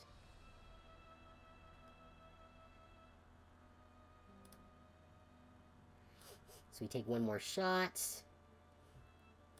Good. Yeah, Yuri's gonna do more. Yeah, we take the one hit. That brings us down to 4. Now we use our Ethos of the Phoenix. You surge with energy, restoring some vigor in your time of need. Oh, so that just was a heal. Okay. So that healed us for 25. That's pretty good, actually. We deliver a devastating blow. Yuri strikes us. Okay. We can only take one more, but it looks like this is going to be over this turn, so it's a good thing we have that. You slice with your knife, and that should do it. Yeah, Yuri stumbles backward, collapses. The Master, towering over him, speaks in a terrifying voice. Be grateful that I have more mercy than you afforded either my father or your king. Leave. Make it so I never see your deplorable visage again. That doesn't seem right. We should kill him. Otherwise, he's just going to come back. Turning around, the Master walks back toward you. But quickly, silently, Yuri produces a knife from a pocket on his person and charges at the Master from behind. Yup. I was expecting something like that. You try to shout something, anything to get her to turn around, but there's not enough time. Yuri's too fast. Ethos of the Tiger! Faster than you could process, the Master turned on a heel, delivering a blow directly into Yuri's gut. The unexpected counter came while his guard was down. Yuri goes flying. Rubbing her knuckles, the Master stares at Yuri from afar. If ever you come back for the child, understand this. I'm above you in every way, shape, and form. Physically, morally, absolutely. But come here again, and I'll show you how I'm only human. You understand a death threat when you hear one, and apparently so does Yuri, who scrambles to his feet and hurries off.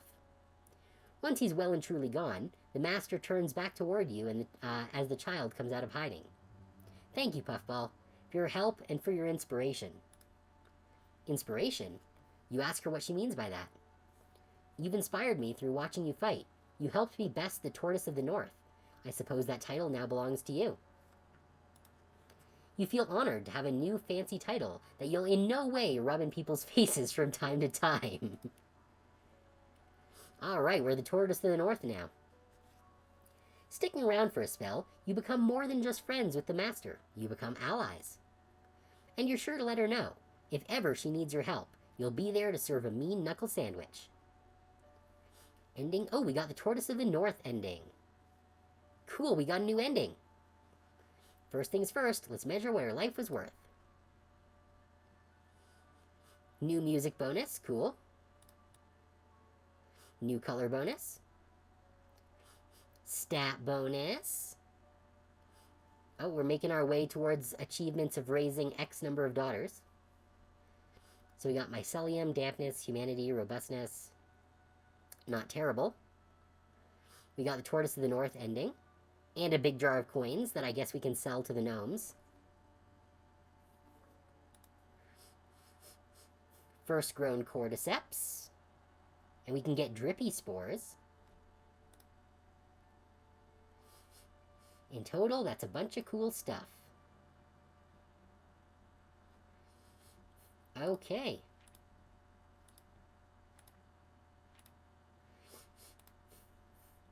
Not too shabby.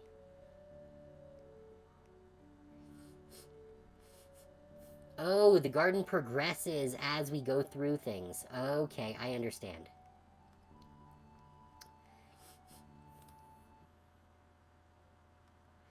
Let's take a look at the witch hut. I want to take a look at the garden here. So we got a caustic bud, a pretty bud, And weeping weed, so we need to get rid of that weed.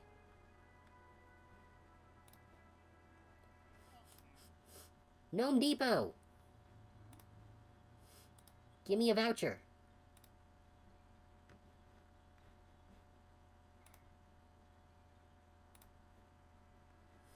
Let's go back to the garden. Let's get rid of this weed. Yep, that fixed the problem with our brightness. And then the pretty bud and the caustic bud are working to advance our stats there. We have more spores, so let's slap some drippy spores down here on the other side of our caustic bud. Very nice.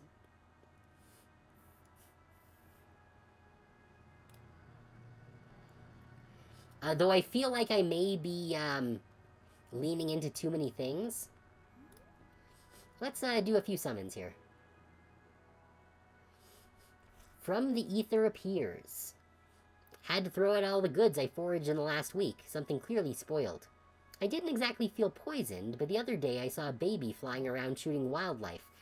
Leather jacket, foul mouth, full diaper, the works. Okay. Oh, we unlocked the shocking color.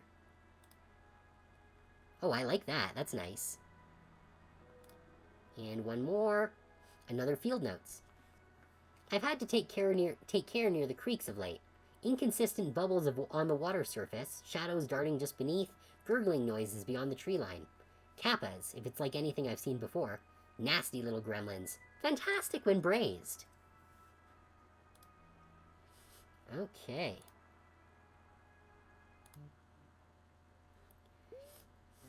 Alright, so let's load... from our little, gamble here. Yes, this daughter has already lived her life. No alterations to her history will change her fate. Do you understand? Yes.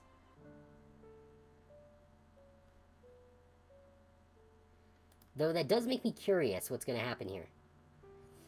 Bag of substrate, finger... We're not going to do a daughter or a finger. Let's do a coin. What are you, a chicken? The fairy chides you, but you are immune to these taunts. Dealing with Fae is dangerous after all. You're no fool. Without delay, the fairy casts his die. Rattle, rattle, we win. An 8. With some passing amount of amusement, you realize that somehow, against all odds, you've won. Wow. Don't spend it all in one place now, the fairy shouts in mock amazement, throwing a small fistful of coins to you. You spend only a moment scooping them from the ground before you depart. Something's happening.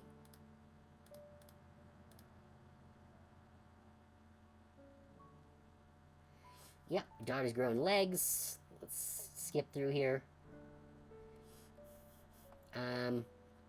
Yeah, so I want to see how she'll evolve if we don't... Oh, since we didn't get the daughter, the twin daughter. Encourage cooperation. Skip through these. Introduce her to our daughter. Oh, what's this one? Oh, yes. Okay, so this is the guy who we were former partners with, who has tracked us down. Give him money to go away. Beg him to leave you alone. Kill him. Agree to do business. We're not going to do business with the man. I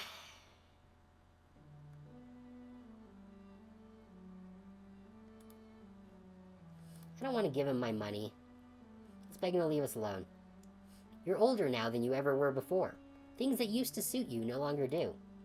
Though it is not something you often find yourself prone to doing, you drop to your knees and clasp your hands together. You explain that you're a parent now. There's a reason you live outside of society, and you would appreciate it if he simply allows you to continue the way you are now. He listens to your words carefully, and his response comes slowly. I suppose I'll accept that, but only if you kiss my boot. Do you kiss the man's boot? Oh, that's gonna cost us stamina. But, alright. Through gritted teeth, you bow down from your kneel and kiss the leather of his boot. I never thought I'd live to see the day. Guess you're all in on this parenthood thing now. Heh. Well, have fun with the brat, I guess. He waves, then turns around and walks away, hopefully for the last time. This ordeal drains you, but at least it's over. They become child. Good. One morning, yeah, so she's hiding in the dirt. We're gonna wait for her. And now we're out of nutrients too, geez. One can only juggle all of your different debts for so long. Today is the day when all your balls come crashing down. Between keeping the girl fed and your own affairs, things had started to slip away from you. You realized you had no choice but to spend the day trying your best to settle some of your problems. Yeah, well, if I have no choice, fine. You work diligently, taking care of all things that need to be taken care of. With all of your conflicting affairs a little more organized, life continued. Okay, so basically it means that we skip an event, but we get our nutrients and stamina back. One evening, you discover many footprints outside your home, three-toed and webbed. Some strange creatures have been poking around. Oh, this is the Kappa event. Okay, yeah, so she's still underdeveloped. Oh, this also means that we miss out on the, we missed out on the event to have her go visit the witch, I guess. I think that's the one that we missed. You've heard the rivers of these woods are home to nefarious turtle-like creatures that capture human children, only to bring them home and drown them. But we'll deal with that after the break, so stick around.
Alright, let's continue.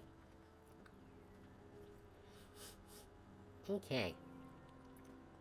You've heard the rivers of these woods are home to nefarious turtle-like creatures that capture human children, only to bring them home and drown them. Your child isn't a human, but you can feel the leer of envious eyes from the tree line. They know a precious daughter when they see one. Well, she's still underdeveloped and simple, though.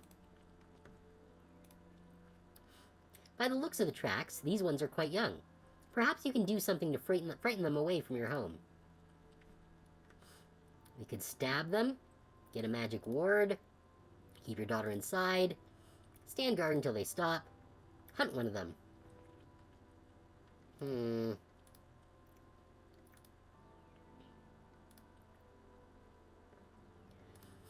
We're pretty good on finances. I don't really want to spend stamina if I don't have to. There are always market stalls to be found catering to the cautious and superstitious folk who want to deter evil creatures.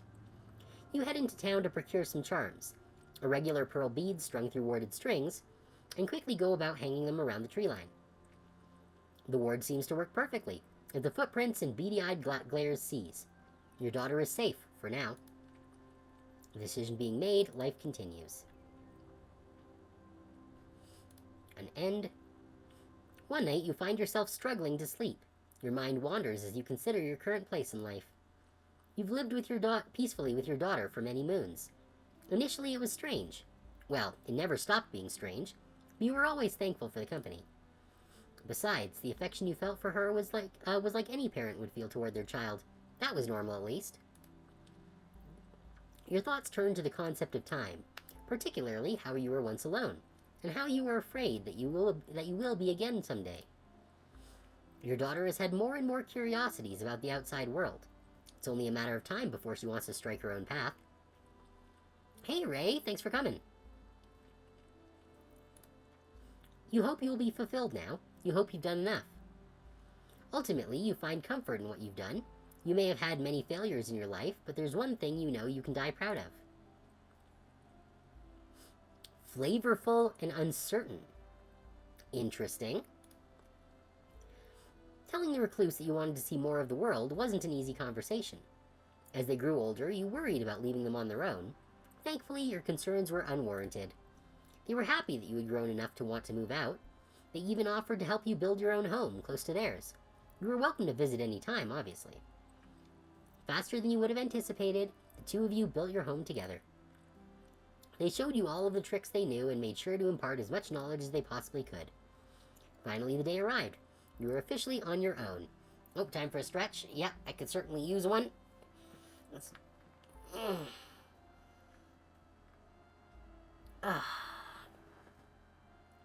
Stretch. Hope you all are stretching too.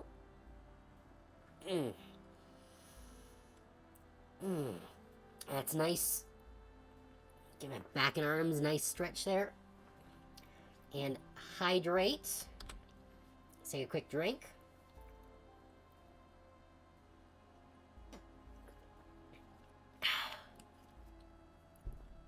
Very important to do in this hot weather. Hope you all are staying hydrated as well. So thanks for the stretch and the hydrate plum, and let's continue with our mushroom. Alright, finally the day arrived. You were officially on your own. You were scared a little, but also excited. It felt like a new chapter was just beginning for you. And of course we get the loving parent. Okay, here we go, a common purple oyster. Okay, so this is what she would have turned into if she hadn't turned into the cordyceps.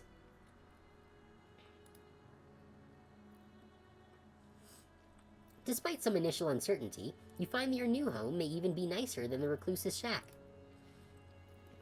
Your first days living outside of your parents' home are occasionally daunting, but also filled with possibility. What would you like to do? Well, we've never done free wander before, so let's do that. While on an expedition to a nearby swamp, you lose track of time. The sun has already set in the sky, and the trees surrounding you seem more menacing now. Okay, so I think free wander just kind of chooses a place at random. As you contemplate your situation, you try to figure out the best thing to do. Sleep in an abandoned building, follow a random road, look for help, wander through the woods. Keep cool and calmly evaluate your situation. Well, we do like the chonk options for this run, so I think we're going to wander through the woods. However, I also don't want to fuck up that roll, so we're going to do a little quick save over here.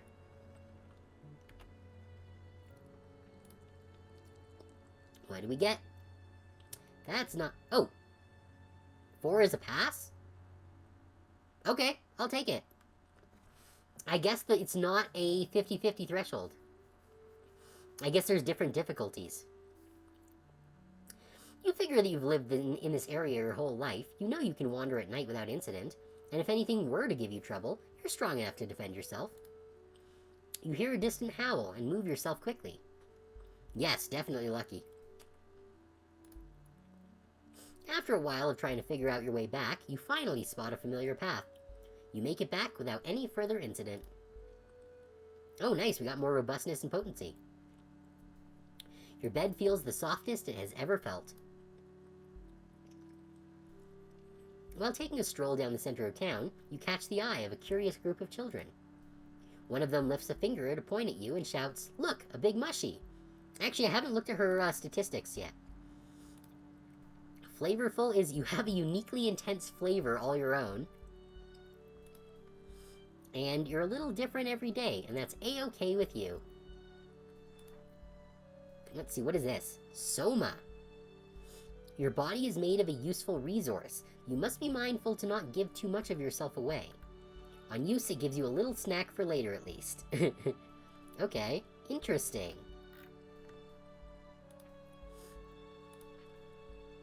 Alright.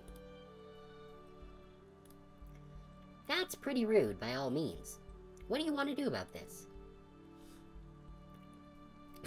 How rude. Point and shout right back at them. Nah. Go over and see if they would like to play. Ignore the children and just keep walking. Offer the kids some homemade dried mushroom treats.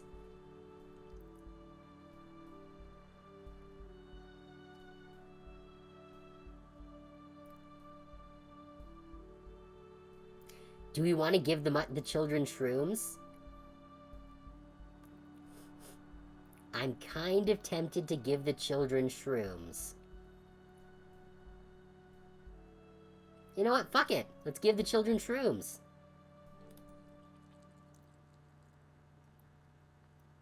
Yeah, it worked.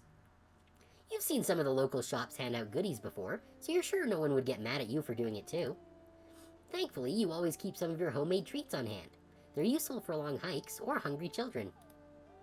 At first, the child seems hesitant. He casts a concerned glance to his friends, who seem perhaps a little confused. Eventually, he takes a bite. And his face lights up. He scarfs the rest of the treat down without hesitation, and before you knew it, the others all want some too. Alright, we're gonna get them hooked on our shroomy goodness. In the end, you hand out a whole bunch of treats. Seeing people enjoy them gives you a small sense of pride. You carry that pride with you as you finish up your stroll. Walking around the village one day, you overhear a gaggle of fun-sized humans giggling the time away. You gradually sneak up on them and get close. Remarkably close. They don't really seem to care that you're there. Hey, wait, are they ignoring you on purpose? The nerve of some fleshies. At least you can listen in to whatever seems to be so engrossing. How much? One of the kids exclaims, her jaw dropped in sheer awe of another kid, whose chest is proudly puffed out. Oh, I think this is the Tooth Fairy event again. Yeah. With a grin, the child reiterates, enough to buy 3 bags of candy.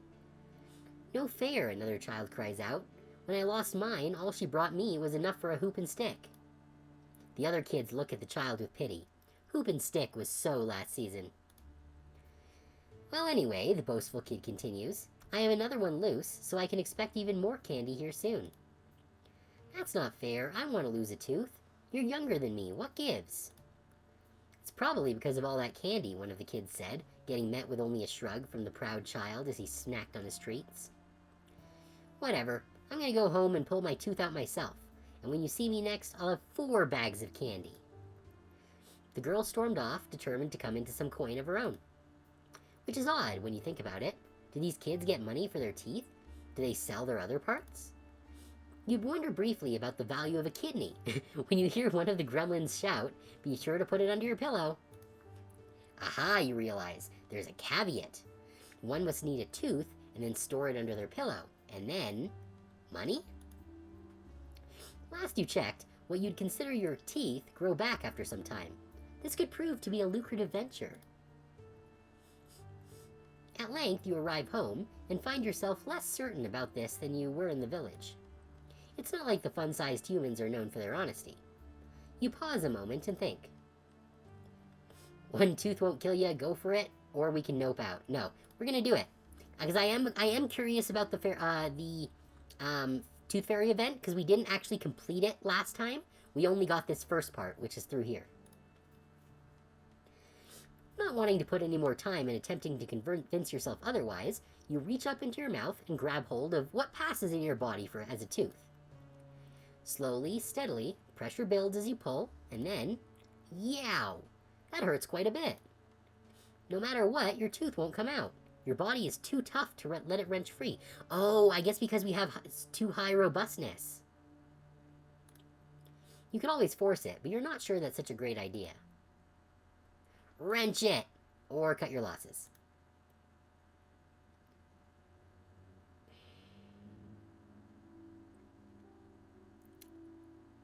Our teeth do come back. But it's well, it doesn't show that it's going to cost us robustness.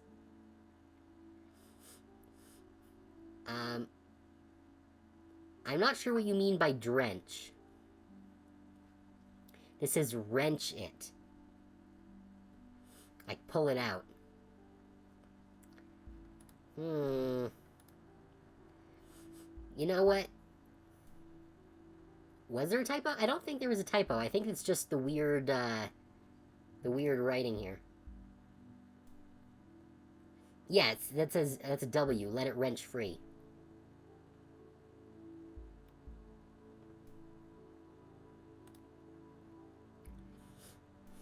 Alright, let's rip the tooth out. Let's go.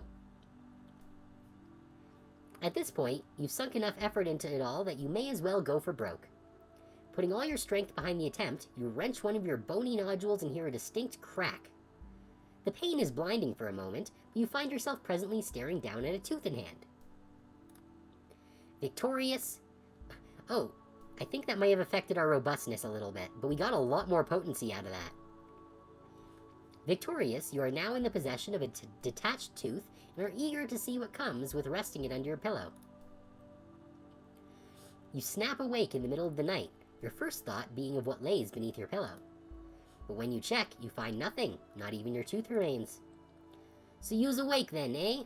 A small voice chimes from the center of your room. Glancing over, you spot an ill-tempered fairy and their few companions. See, here's the thing. You's put a tooth under the pillow, all's fine and fair, till that tooth turns out tain't be a tooth. The group of fae all stare you down.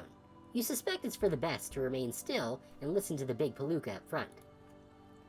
Now, I'm a reasonable guy.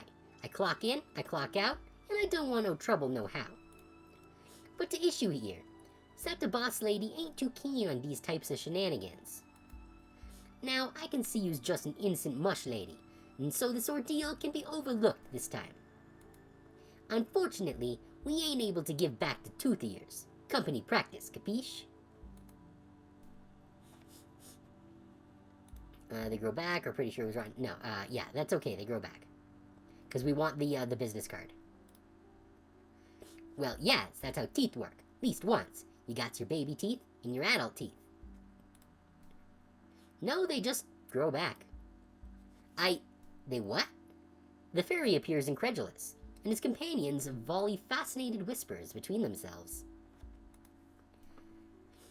You saying you got a replenishable supply? You shrug. Essentially you do. It's not particularly pleasant to lose teeth, but it is technically doable. The fairies all pause for a moment, the gears noticeably turning in their minds. Hey, sorry for any unpleasantries earlier. Boss lady just really wanted the message clear, you know? But, she did also have The fairy glanced at his companions, with each in turn offering blank stares. Hey, soon enough you'll be able to fill an entire bathtub with rubber duckies. Right, she's got a particular taste, it would seem. What did he just say? You know, shaved over some food, it's like a, nice mushroom powder. And you know, if you's got a seemingly infinite supply, The fairy begins fidgeting on his person, and his companions all seem suddenly much more intrigued by your abilities. Here, take this. The fairy pulls an adorably small business card from his pocket, handing it over. You look it over. There are words on the front, and on the back it seems. Is that a number? You're pretty sure that's a number. Though if it is, it's really long. Wow. The fairy in charge catches your confusion, and upon realizing the situation, procures a different card. This one simply has a crude picture of someone kicking multiple mushrooms arranged in a circle. Give us a ring sometime, yeah? The main fairy says. Looking back at the artwork, you can't help but feel like it's a hate crime. But upon looking back up, you realize the fairies have vanished without a trace. Only the lingering smell of bad aftershave and latent face stink remains. I don't know, maybe we can get some sort of deal with these teeth fairies.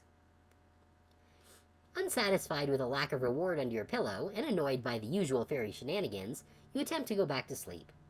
Maybe you'll check out that tooth fairy's deal someday. Until then, however, it's the middle of the night, and sleep beckons. Alright, we got the Fey business card. Now, what does it say that we can do with that, if anything? Small business card for the Tooth Fairy Syndicate. Okay, so it doesn't give us any other information. You feel a crisp breeze. The heat is relenting. Trees are changing in color. Fall has arrived. The change in weather has invigorated you. What would you like to do? Well, I would like to maybe do the Tooth Fairy thing if possible. Can we revisit a strange location for that? Where would you like to travel? Oh, okay, so we don't have any actual strange locations to revisit. So I guess we have to find a strange location in the run in order to do it. So with that in mind, let's go to the woods. We might be able to do the fairy thing there. While foraging one day, you discover a dilapidated outhouse in the middle of the forest. You wonder what it's doing out here.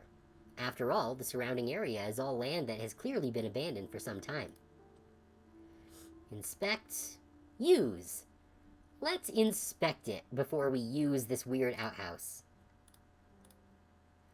Wait a minute. An outhouse? That means fertilizer.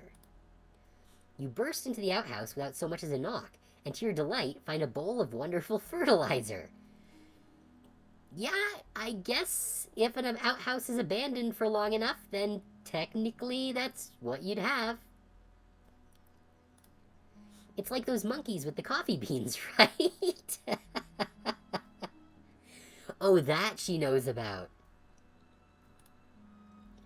Well, it's not like you're going to just ignore the prime fertilizer there, especially not when there's a handy burlap pouch right next to the seat. When you leave the outhouse, you do so with your head held high. What are you going to do with the fertilizer? Who knows? But it's always handy to keep around, right? Oh, we got a new trait. Oh, is that an item type? Yes. Mystery fertilizer. You have a bag of nutrients for some reason. Perfectly coiled. I don't like the perfectly coiled part.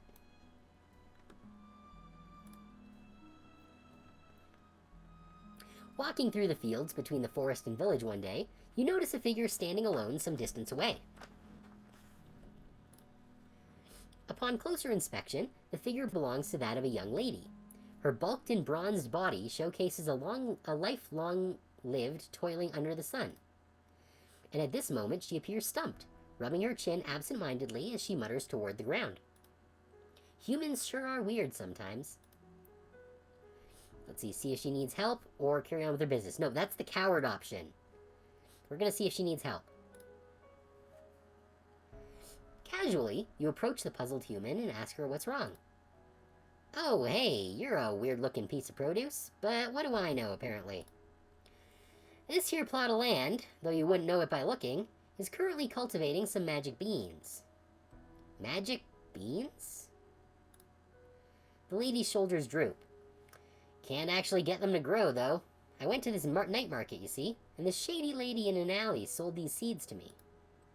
Said they were magic, but I suspect she was lying through her teeth. She looked harmless enough. Glasses, ponytail, real bookish type. She puts a finger to her chin. Smelled distinctly of lilacs, so at least that was nice. Ooh. Lilacs are representative of death.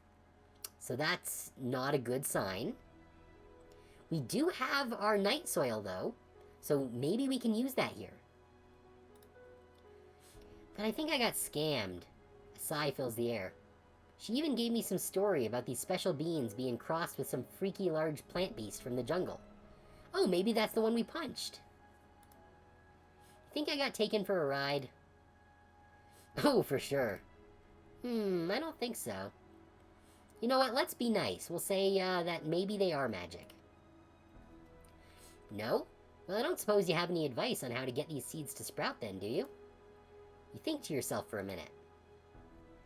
Yeah, here we go. Maybe some prime fertilizer will do the job. Because we have that fertilizer now. Let's fucking use it.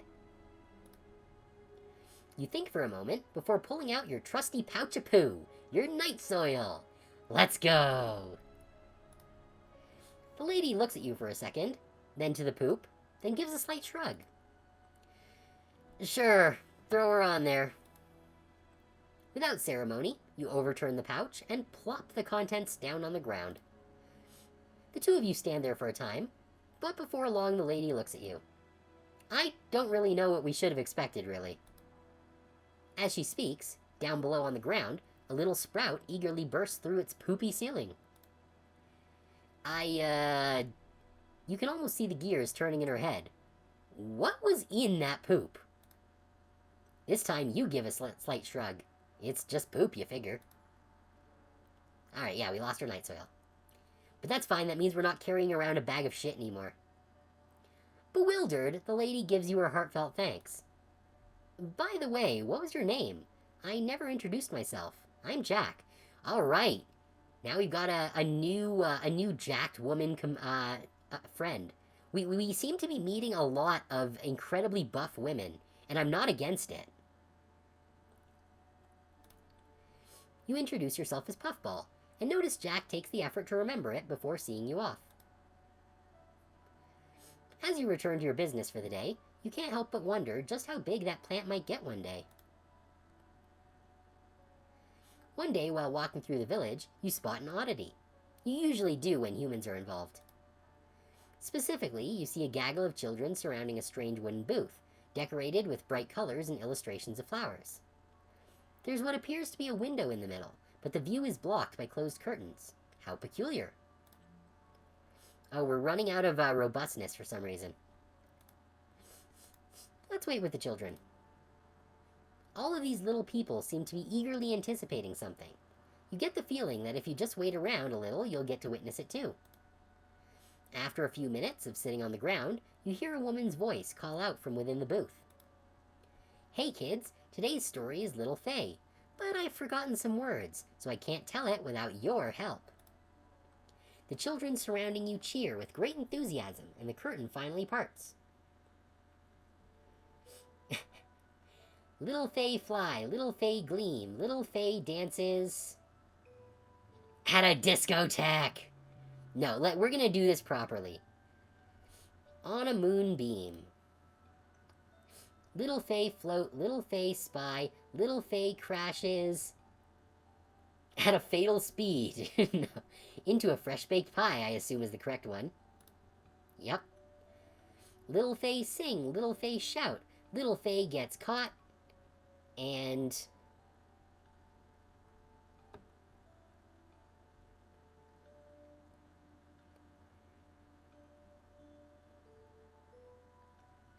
Kicked out, maybe? That does rhyme with shout. Bang goes the window, zoom goes little Faye. Fly, fly, fly, fly, fly away. As the curtains close, you look around and see many of the children jumping around in the street, flapping their arms. They all seem to have quite enjoyed the tale, and it also seems as though you blended in flawlessly. Good.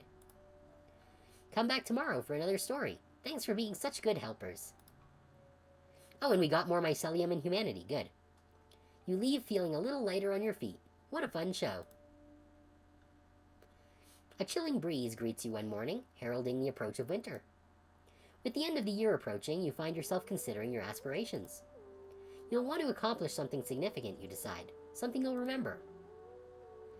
Let's see, dangerous quest, charming gala, great aspiration, or nothing. I feel like great aspiration is going to be the one for the Tooth Fairy. Because it's not going to be the evening at the gala, because we've done that one before.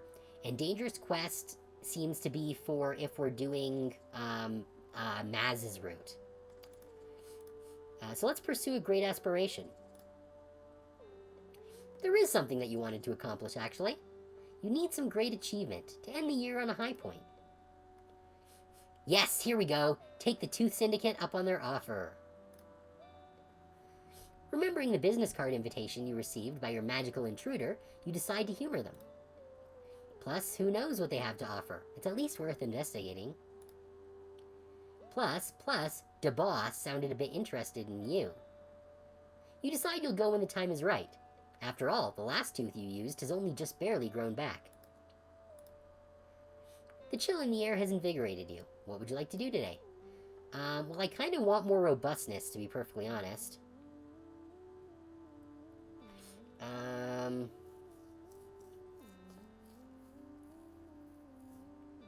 Yeah, so that would boost robustness. Recluse boosts mycelium.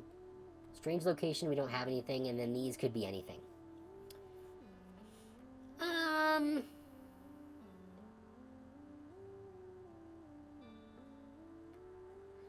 What do we want to do? We've never actually gone home. Because I assume going home is different than resting. So let's go home. You awake one night to the light of a full moon and the eerie sound of singing. As if your body isn't your own, the cool night air is drawn over your flesh upon leaving the house. And just outside you see a group of tiny fairies are dancing and singing inside a ring of sprouted mushrooms. One of them spots you watching and motions you closer. Try to capture them, go and play with them, go back to bed. Well, I'm not going to try and capture them, that's rude. Let's save this here real quick. Yeah.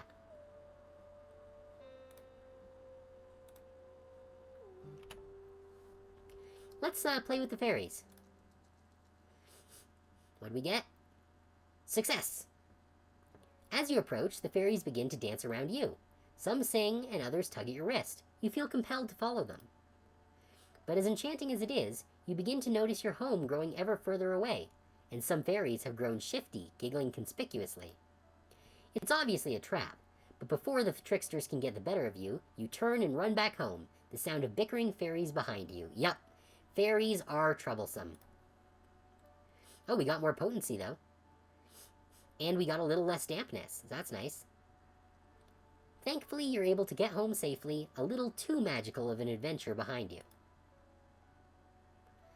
To the east of your forest lies a village of humans. You've often found yourself wondering what you would find if you simply kept traveling east. Okay, I think we did this one before. Yeah, so we're heading out. We did this one earlier today on a different route. We go to the village. Or didn't we do this one earlier in this same route? Yeah, so we're gonna head out. Yeah, the defensive fortifications. Nature's reclaiming. We noticed the tasty plants. Last time we harvested roots. So this time, let's pluck evergreen needles. If there's one thing you could rely on, it was the ever-dependable evergreen. It was unsurprising that they have thrived where the humans have abandoned. Though you could think of uses for the easy-to-gather fallen needles covering the ground, you found that freshly picked needles yield the tastiest tea. Thankfully, you have a wide variety of trees to pull from. Did that give me another food? Yes, they gave me another food token. With dinner procured, and then some, you decide it's time to say goodbye to this strange little abandoned town for now and begin the long trek home. Perhaps someday you shall return. Oh, we did get a little more dampness, though. And we're losing more robustness. That's not good. One day, you find yourself considering the thought of dinner. Primarily, you don't feel like preparing it. While you don't need food, as the humans call it, you find that it's a comfort you particularly enjoy indulging in at times. Those times are primarily in the morning, in the afternoon, and in the evening. You've been told that humans enjoy their meals in this structure as well. This lack of will, yet interest in flavor, compels you to think. You remember that in the village there is an establishment you have yet to visit, a restaurant run by one of the locals. A meal, without having to cook? What a brilliant idea. If you were going to ask a stranger for food, you figure you should try to play to human social norms. Perhaps it would be wise for you to blend in more than normal today. You decide to don a head wrap and dark-tinted glasses to conceal some of your abnormal appendages and make your way quickly to town. Thankfully, you are familiar with the area it's located in. This knowledge helps you get there with the utmost haste. When you arrive, you cautiously enter the front door of the establishment. Within, you see a woman nervously pacing. On your entrance, she jumps. "Oh," she gasps, then quickly straightens herself up. She gives you a thorough look over, as if trying to deduce something about you. Her eyes go from your glasses to your head wrap, and finally it's as if she has a realization. "How discreet. I understand. Please, come this way, madame." Discreet? What a strange thing to be complimented on. But she seems polite enough, so you do as she says. She guides you to a quaint table in the corner of the dining room. The tabletop is decorated with a fine silk tablecloth, as well as a small selection of lit candles. You go to pull the chair out from the table, but the woman stops you. "Ah, allow me." She pulls the chair out and pushes you back in. Is this what a restaurant is? A servant and a meal? She begins to tell you about the current offerings of the establishment, detailing the many virtues of the chef's hardtack and pork stew. "And don't worry about the price, ma'am. For you, it's on the house." Everything does sound good. For free? And yet so many options. Pork stew and hardtack. Chanterelle and fiddlehead fern risotto. That actually sounds amazing.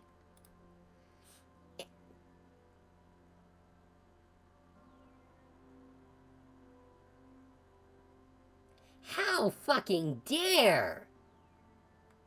How dare! I don't think so, madam. We're having the chanterelle and fiddlehead fern risotto. I am offended. Oh my, chanterelle. We are not having the squirrel liver. Excuse me, sir. Oh my, chanterelle, prepared by someone other than you or the recluse. Not to mention the familiar comfort of the fiddlehead. You simply have to try it. Excellent choice, ma'am, the waitress tells you, quickly making her way back to the kitchen to deliver your order. With the waitress gone, a certain silence fills the room. You are there, alone at the table. Admittedly, this is a situation you aren't used to. Oh, it looks like we got some robustness back, so that's nice. Do humans spend much of their time in such a manner? Sitting in a room in someone else's residence, unsure of what they're allowed to do? In any case, the time somehow passes quickly. You can just barely make out the faint sound of cookery in the background, pots clanging and wet squelches. The excitement does have an effect on your appetite, and when you finally spot the server coming with a tray in her hand, you can almost hear your non-existent stomach gurgling. Here you are, ma'am. She sets the tray down, the aroma slowly reaching you. She reaches out, placing an oblong white plate in front of you. It has an almost pungent aroma, one that takes you a second to adjust to, but underneath that there is a subtle earthiness. The dish seems to be some kind of strange starchy substance. Admittedly, you had ordered without fully understanding what a risotto was. And yet the gloopiness goes perfectly with the fiddlehead. And the mushroom? Delicious. Alright. As elegantly as you can, you shovel the rest of the risotto into your mouth over the next few minutes. After a sufficient enough time to finish your meal, the server reappears, accompanied by a rotund man wearing a chef's smock. The server quietly takes your empty dish as the chef approaches. I wanted to come out and personally thank you for coming by tonight, he speaks. I know you could be at any other establishment in the village right now, but I'm honored that you chose mine. You suppose what he's saying is true, though a little odd to say. I think we've been mistaken for someone else. Nevertheless, you appreciate his kind words. I apologize if this is too direct, but could I ask, did we pass muster? Did you enjoy your meal? You contemplate his question and think about the meal you just ingested. It was truly different from anything you've ever had before. It was incredible. No, we're not going to say it could be better. I do wonder if this is going to be a roll, though. So let's save real quick, because I don't want to fuck this up. It was incredible. With honesty, you're able to tell the man that it was one of the best meals you've ever eaten. He squeals with joy, quickly covering his mouth.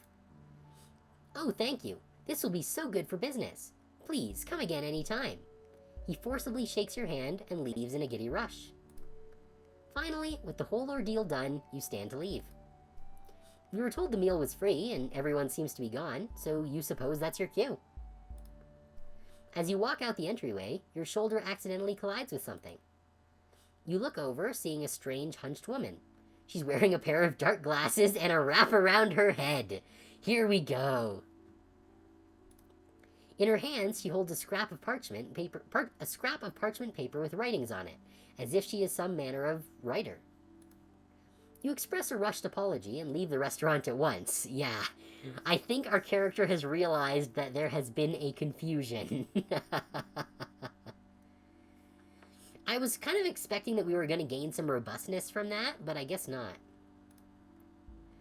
For some reason, you suspect that perhaps you were able to reap the rewards of a mistaken identity today. Yeah.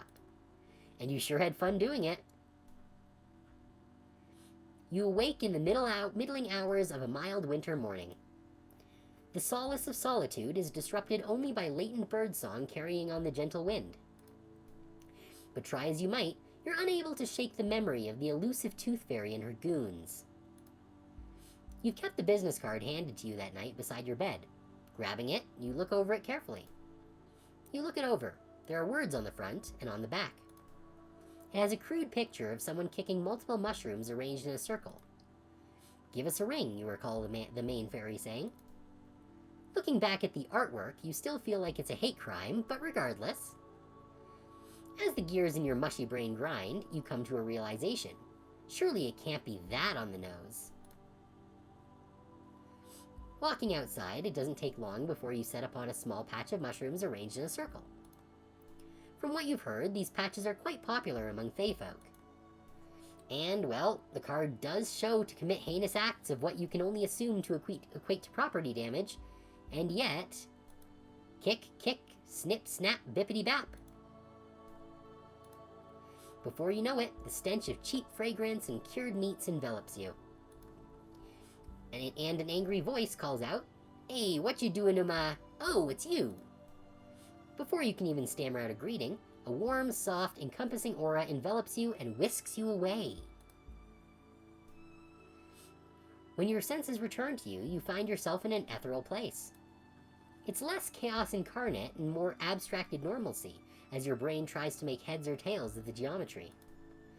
The various inconsistencies and nuanced architectural stylings prove a bit much for you, however, and your eyes end up focusing mostly overhead. Above you, the sky is luminous and beautiful, coruscant and intimidatingly mighty. "Okay, mushy pants," the fairy leader from before says just beside you. Frankly, the little wise guy was a better reason to keep your eyes skywise than anything else. The fairy catches you staring at the sky and registers your whole not-from-around-here vibe. "Ah, rightin', I sees ya. Fey place can be a bit sticky in the brain if you ain't got the casing for it. Let's get yous inside. 'Sides, the boss lady'd like to see ya." You let the fairy guide you by the hand.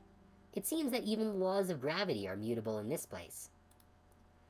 So yes, what we got here is a little slice of life we done cut out for ourselves. We calls it the cavity. It's our own little pocket in the Fey realm. You knows, it's probably pretty lucky you done chose the right fairy circle. Pretty sure a Fakeoa moved into the neighborhood lately, and those prudes ain't so amicable to folks as us.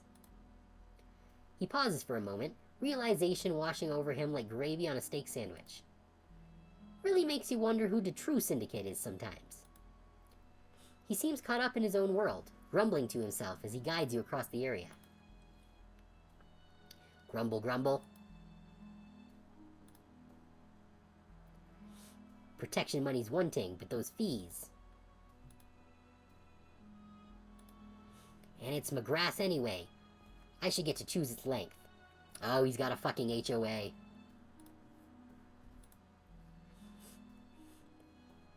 Meanwhile, the property prices, oi javalt. Suddenly, the mutterings stop and you can feel the tension in the fairy relax. Ah, we're here's now.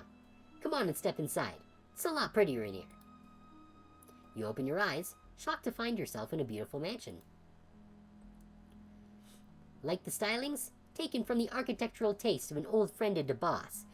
This is the witch's mansion from that story we encountered in the first run. So I wonder if there's a relationship between the Tooth Fairy and that woman from the story. Bit ostentatious if you ask me, but who done love a good curving staircase? Anyways, I gots to go let the boss know you's here. Feel free to peruse and such. The boss extends her hospitality. As the fairy leaves, you're left to your own devices. With some time to kill, you decide to look around the residence. Okay, so we can look around, explore the kitchen, the library, the back office, the research office, or schmooze with the fairy at the front desk. Maybe we'll schmooze later. Let's explore the kitchen. We'll just go down the line here. Meandering into the room off of the side foyer, you come across a robust dining room. It's filled with a myriad of miniature seats placed before regal tables draped with ostentatious linens. Demure chandeliers glitter emerald foxfire through the room, radiating from curious fungi sprouting at the tips of the fixture's crystal bobishes? I feel like that's something French. Bobeche, maybe? The whimsy of the place is overshadowed only by its intimacy. Beyond it, however, you arrive in what looks to be the kitchens. We'll schmooze later. I have a feeling that the schmoozing option is for ending the event and stopping looking around, so we'll do that last. A number of fairies stop their work upon your arrival, and you suspect you might not be welcome. That is, until a tall, lanky fairy with quite the hat gives you a smile and introduces themselves as the head chef. And you must be that fabulous magic mushy ma'am, what with the teeth, yes? Our madam boss has spoken quite so highly of you, yes indeed. Much flavor to your teeth, Quite the display of umami perfection. You can't help but find the chef's conviction a bit personal, though their intentions seem pure enough. You must help us, I insist, I insist. Such a different background, such culinary prowess waiting to be tapped, yes, yes. Please, make for us? Well, not wanting to spurn the chef's hospitality, and also there's not much else to do, you attempt to take a crack at what the kitchens have to offer. Use a tooth to make fine fairy cuisine. Make an attempt at fine cuisine. Make an attempt at dastardly cuisine. No, we do still have one soma, so let's use this. I think impressing the tooth fairy is... Oh, we might need one, though. We might need to save a tooth, because we've already used one, so we only have one more, I think.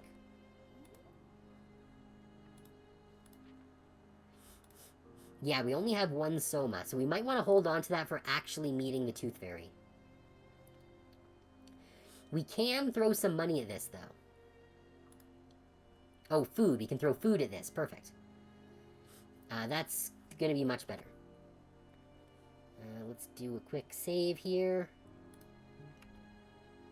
Let's make an attempt at fine cuisine with the help of our food token. You prepare yourself mentally and your workplace physically. With all these tools at your disposal, you're sure to make something good. Minutes tick by, but you work with such ease that before long the meal is done. And jauntily does the head chef flutter by, eager to take a taste of what you've made. What'd we get? That's a pass! Okay, I have a feeling it's a good thing that I used the food token. A spoon floats to their lips, and for a moment the flavors stay in their mouth. With a hearty swallow, their wings flutter wildly, and a great smile appears across their face. This is quite fantastic! Absolutely fantastical! Oh, sweet tastes and bastes! It seems that what you've made has been satisfactory for the head chef, and by extension the kitchen staff. As you make your way back to the foyer, you leave to the tune of accolades and the sound of your ego inflating. Still waiting on the ferry, there's time left to explore. Okay, library, back office, research office. Let's take a look through the library. Walking into the library beside the foyer, you're immediately overcome with the smell of old books. There's even a magnificent mirror spanning the side wall, offering the illusion of a greater space. The room's quite nice, all things considered. Though, glancing around, you can't help but notice a mezzanine high above that doesn't lead anywhere. It is, by all means, inaccessible. Who would do that? Well, someone who's copying another building and doesn't want to have another floor. Oh, right, little tricksters with the power of flight, of course. Or that. Remarkably, it's silent in the library, despite the odd fairy or two fluttering about. Looking to kill time, you decide to grab a book off the shelf, gaze at your beauty within the mirror, petition nearby Fae for help grabbing a book. Nah. We're gonna just grab a book off the shelf. Why not? Without much else to do in the library, you walk up to a shelf and grab the first book you see. And upon opening it, it's illegible. Even if you could read, there's no way you'd be able to read this. It's clearly in the language of the Fae. You try another book, but it's the same thing. Every book is written in their obscure language. Regardless, you find yourself with at least a little bit of insight into their world, oddly enough. It seems like the boss might be taking her sweet time. Oh well, more for you to explore.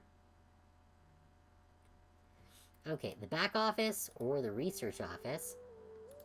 Let's check the back office. Walking into a room adjacent to the foyer, you find yourself in what appears to be an altar. Which, according to the fairies around, it may as well be. You're in the accounting department.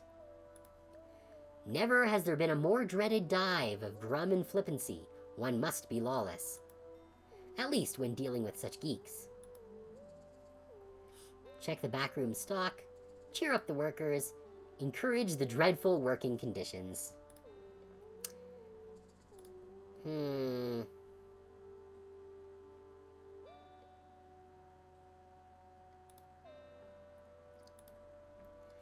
know what, let's check the stock. They all seem a bit caught up in their own endeavors, transferring ones and zeros about.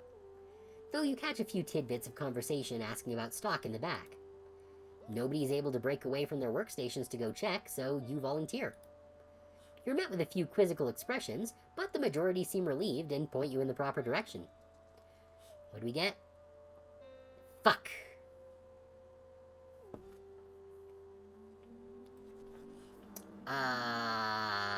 Well, we're gonna fuck up the accounting department, because I didn't have a save before this.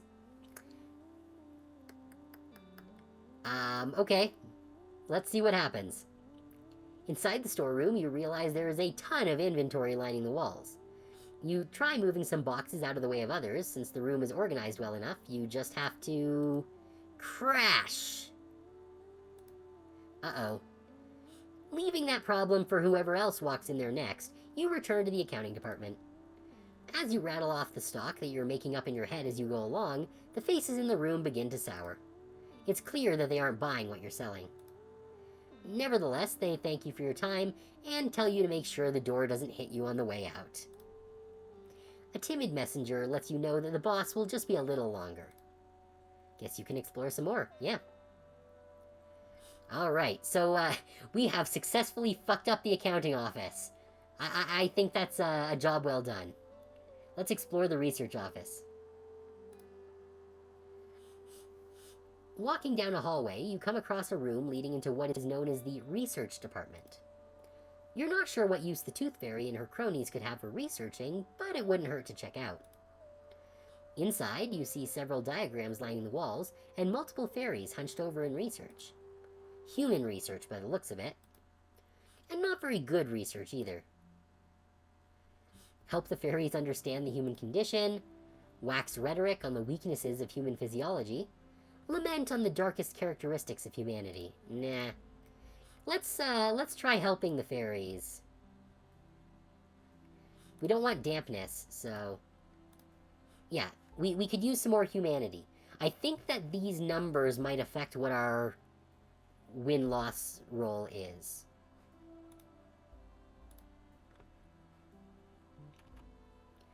So, I think this probably means we need, like, above a 6, probably? I don't know. Seeing as you spent a good deal of time in their lands, it only seems fitting that you'd be an authority on them. You attempt to intervene in the research, putting forth your own purported knowledge of humans. Bit by bit, you lay out your experiences with the... Yeah, the pass, good. Bit by bit, you lay out your experiences with the humans, your inferences, your expectations. The researchers scribble in whatever papers they can find, maddeningly documenting every word. Not a single interaction goes by explained without sufficient questioning and admiration. Honestly, you feel a bit like a celebrity. By the time you're done and heading back, the researchers are jubilant with newfound energy. It can't be much longer now. You can feel the excitement in the air, palpable. Then again, that might just be fairy dust. Alright, yeah, so we've looked everywhere. Only thing left is to schmooze with the fairy at the front desk. I know you've been looking forward to that, Aware. Not wanting to go too far, you decide to stop by the front desk, which, as it turns out, doubles as the fairy resources desk. It seems the sassy fairy in the wing-tipped glasses is in charge of settling any and all internal disputes. You can't help but notice the look of abject boredom on her expression. If ever there was someone to schmooze, it's the fake R department? Oh, the fake R department. Okay, ha ha ha. Compliment her attire, begrudge the incompetent employees, spread some juicy gossip.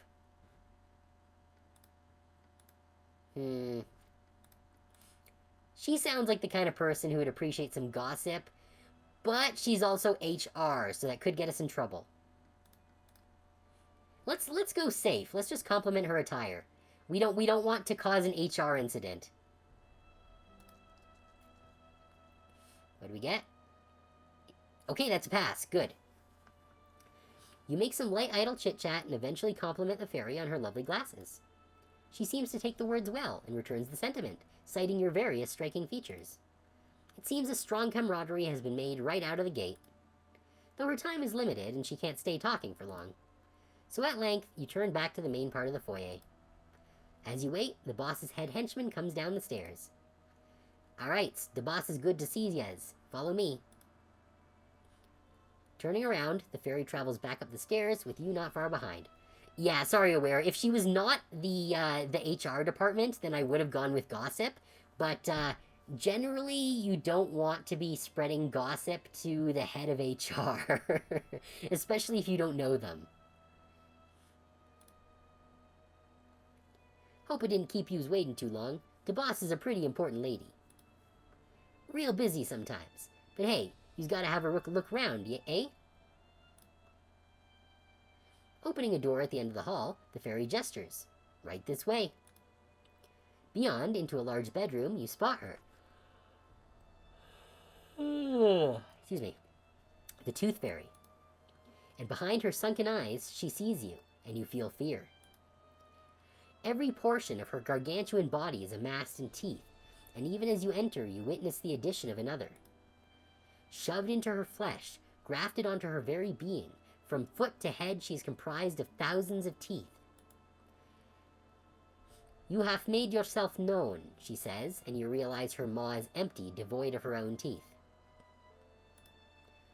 Your mushy teeth taste so good. They make my own teeth feel very happy. She licks her lips at the thought. Might I have another? Having found yourself in a position where it's probably best to comply, you break off another tooth and hand it over. And without missing a beat, the tooth fairy, giddy as can be, begins to grate it across her body. Across all the teeth jutting out from her skin, if there is even skin underneath that porcelain shell. For a time, there comes a slight slurping noise. It seems the gratings are being sucked into any and all cavities on the fairy's body. Yesh, this is exquisite. The tooth fairy shudders, regains her composure. Such delectable morsels. Tell me, sweetheart, if ever you're in need of some money, put a tooth under your pillow. For something like those, we will give you ample rewards. It's such a joy meeting you. Unfortunately, I am quite busy. The head henchman escorts you out of the room after the tooth fairy gives you a heartfelt goodbye. Oh, okay, cool. I was worried that the tooth fairy was going to try and, keep us prisoner. But no, she basically just gave us a free money, option. You want to make a comment about how you waited all that time for just a brief interaction, but you write it off as a loss. After dealing with this weird place, all you want is the safety and warmth of your bed. As you grow older, you look back over your life. You think back to the witch who created you, and can't help but wonder if everything met her expectations. You wonder if you were the daughter your parents had hoped for. We've got an ad break, though, so we will finish things up after the break as we wrap this up, so stick around.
Okay, let's finish this up. You wonder if you were the daughter your parents had hoped for.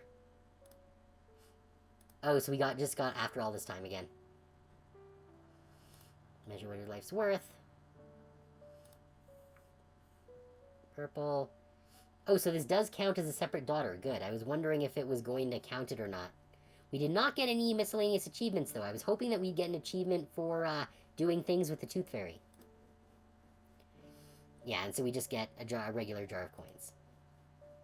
But we did get the oyster, which gives us that, and also plenty spores. Cool. Okay, and we don't get any bonuses for the other stuff that we did. I assume because we were continuing from a new, from a pre-existing save.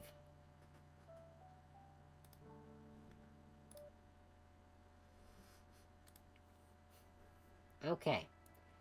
So let's check out our garden here. Yeah, because nothing happened in the garden here. Oh, so we would need to do another thing for those spores to, right, because these didn't grow either. Let's see, those are the pretties. This was... I think I'll put these ones here. The plenty spores, yeah. Hey, Netghoul, thanks for coming. We're actually just about to wrap up in a couple of minutes here. We're just about going to do one last summon here on the Witch's Wheel. And what did we get? Oh, we got another music track. Okay, cool. Okay, yeah, well, I'll be streaming again on Thursday, so absolutely feel free to drop in then. When we're playing, we're actually going to be starting a whole new game on Thursday, so I'll just talk about that in a minute here.